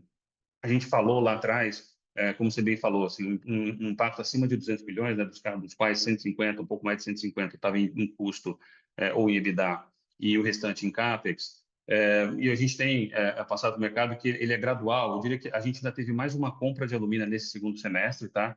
Dá mais ou menos uns 50 milhões, que é o mesmo valor do impacto da compra que a gente já falou no segundo TRI. Então, outros 50 milhões de impacto. Diria que ele está mais ou menos dividido meio a meio entre o terceiro e o quarto TRI, tá? Porque a gente fez a compra no mês de setembro. Então, tem esses 50 milhões. E eu diria que é um impacto para o terceiro TRI menor do que 100 milhões e para o quarto TRI menor do que 50, tá? Que significa que já tem esses 25 milhões aí da compra de alumina, mais alguma coisinha que tem de resíduo marginal ali. Você vê que ele é realmente gradual vamos dizer, constante, né? Você tem uma queda constante desse impacto, de maneira que ainda impacta o quarto TRI vamos dizer, num valor muito menor, de maneira que a gente, ano que vem, vai estar operando já a plena capacidade. Do CGO, talvez eu possa comentar também, Amabile, Aqui, eu diria o seguinte, só um cuidado, ainda tem espaço para a gente reduzir SJO, muito provavelmente agora no quarto TRI, tá? E principalmente também na linha de estoques, como como você comentou, já fizemos alguma coisa no terceiro TRI, mas ainda tem também reduções para serem feitas no quarto TRI, então ainda tem espaço para a gente reduzir capital de giro. Mas o cuidado que eu queria colocar para vocês, só que o começo do ano que vem é um momento para a gente recompor estoques, tá? Então, e não é só recomposição dos estoques que caíram esse ano. Existe uma sazonalidade no nosso negócio que sempre acontece, aonde a gente produz mais e aumenta estoques no primeiro semestre para vender esse estoque no segundo semestre, tá? Esse ano foi assim, ano passado foi assim, todos os anos, se vocês olharem nossos números, historicamente, vocês vão encontrar esse padrão. Este ano foi um pouquinho maior do que o normal por conta da instabilidade operacional. Então, alguns itens a gente teve um estoque a maior, alumínio é um deles, né, que a gente acabou tendo que comprar alumínio e por isso teve um estoque a maior. Mas olhando para frente, então, a gente deveria ver no começo do ano que vem uma volta de alguns desses estoques para uma recomposição ou para uma construção, talvez, de um estoque para ser vendido no segundo semestre, depois, no segundo semestre do ano que vem, de novo, uma redução desses estoques. Tá? Esse movimento a gente sempre vai ver. Perfeito, super claro e parabéns pela performance aí, pelo detalhamento estratégico. Obrigado. Obrigado, Guilherme. Obrigada. A próxima pergunta vem do Pedro Melo, do Citi. Pedro, por favor. Bom dia, pessoal. Vocês me ouvem? Sim. Sim. Primeiro, obrigado aí pelo espaço, parabéns pelo evento e pela melhora sequencial dos resultados. Primeiro, eu vou fazer um follow-up aqui no Q4, né, em questão de custo. Então, se vocês puderem dar outlook de custos, não só de alumina, mas também de outros custos importantes que vocês têm, e também casar essa pergunta com sazonalidade típica, né, e com a retomada da produção de alumínio líquido no Q4. Então, entender direcional de margem, como a gente poderia entender evolução de margem para o Q4. E aí, em segundo lugar, eu queria explorar um pouco mais a estratégia de mix de vendas de vocês, mais voltado para lingotes, né? A gente sabe que foi algo que ajudou bastante em volume, tem ajudado o volume, a demanda está boa, mas eu queria entender como que vocês estão observando essa estratégia para os próximos trimestres e, sobretudo, para o próximo ano, se dado que esse mix de venda, né, ele acaba penalizando um pouco, né, em termos de prêmio, se isso deveria ter algum impacto em margem, sobretudo para o ano que vem, onde a gente está esperando uma normalização de EBITDA. Então, são esses dois pontos, um pouco mais de cor aqui no Q4 e explorar um pouco o mix de venda para lingote. Obrigado. Quer comentar dos custos? A Marília fala das vendas? Sim, sobre os custos, como eu comentei, né, a gente viu de fato já nesse trio uma queda do custo da alumina, então tem espaço para ter uma queda ainda gradual até 2026, até o começo de 2026.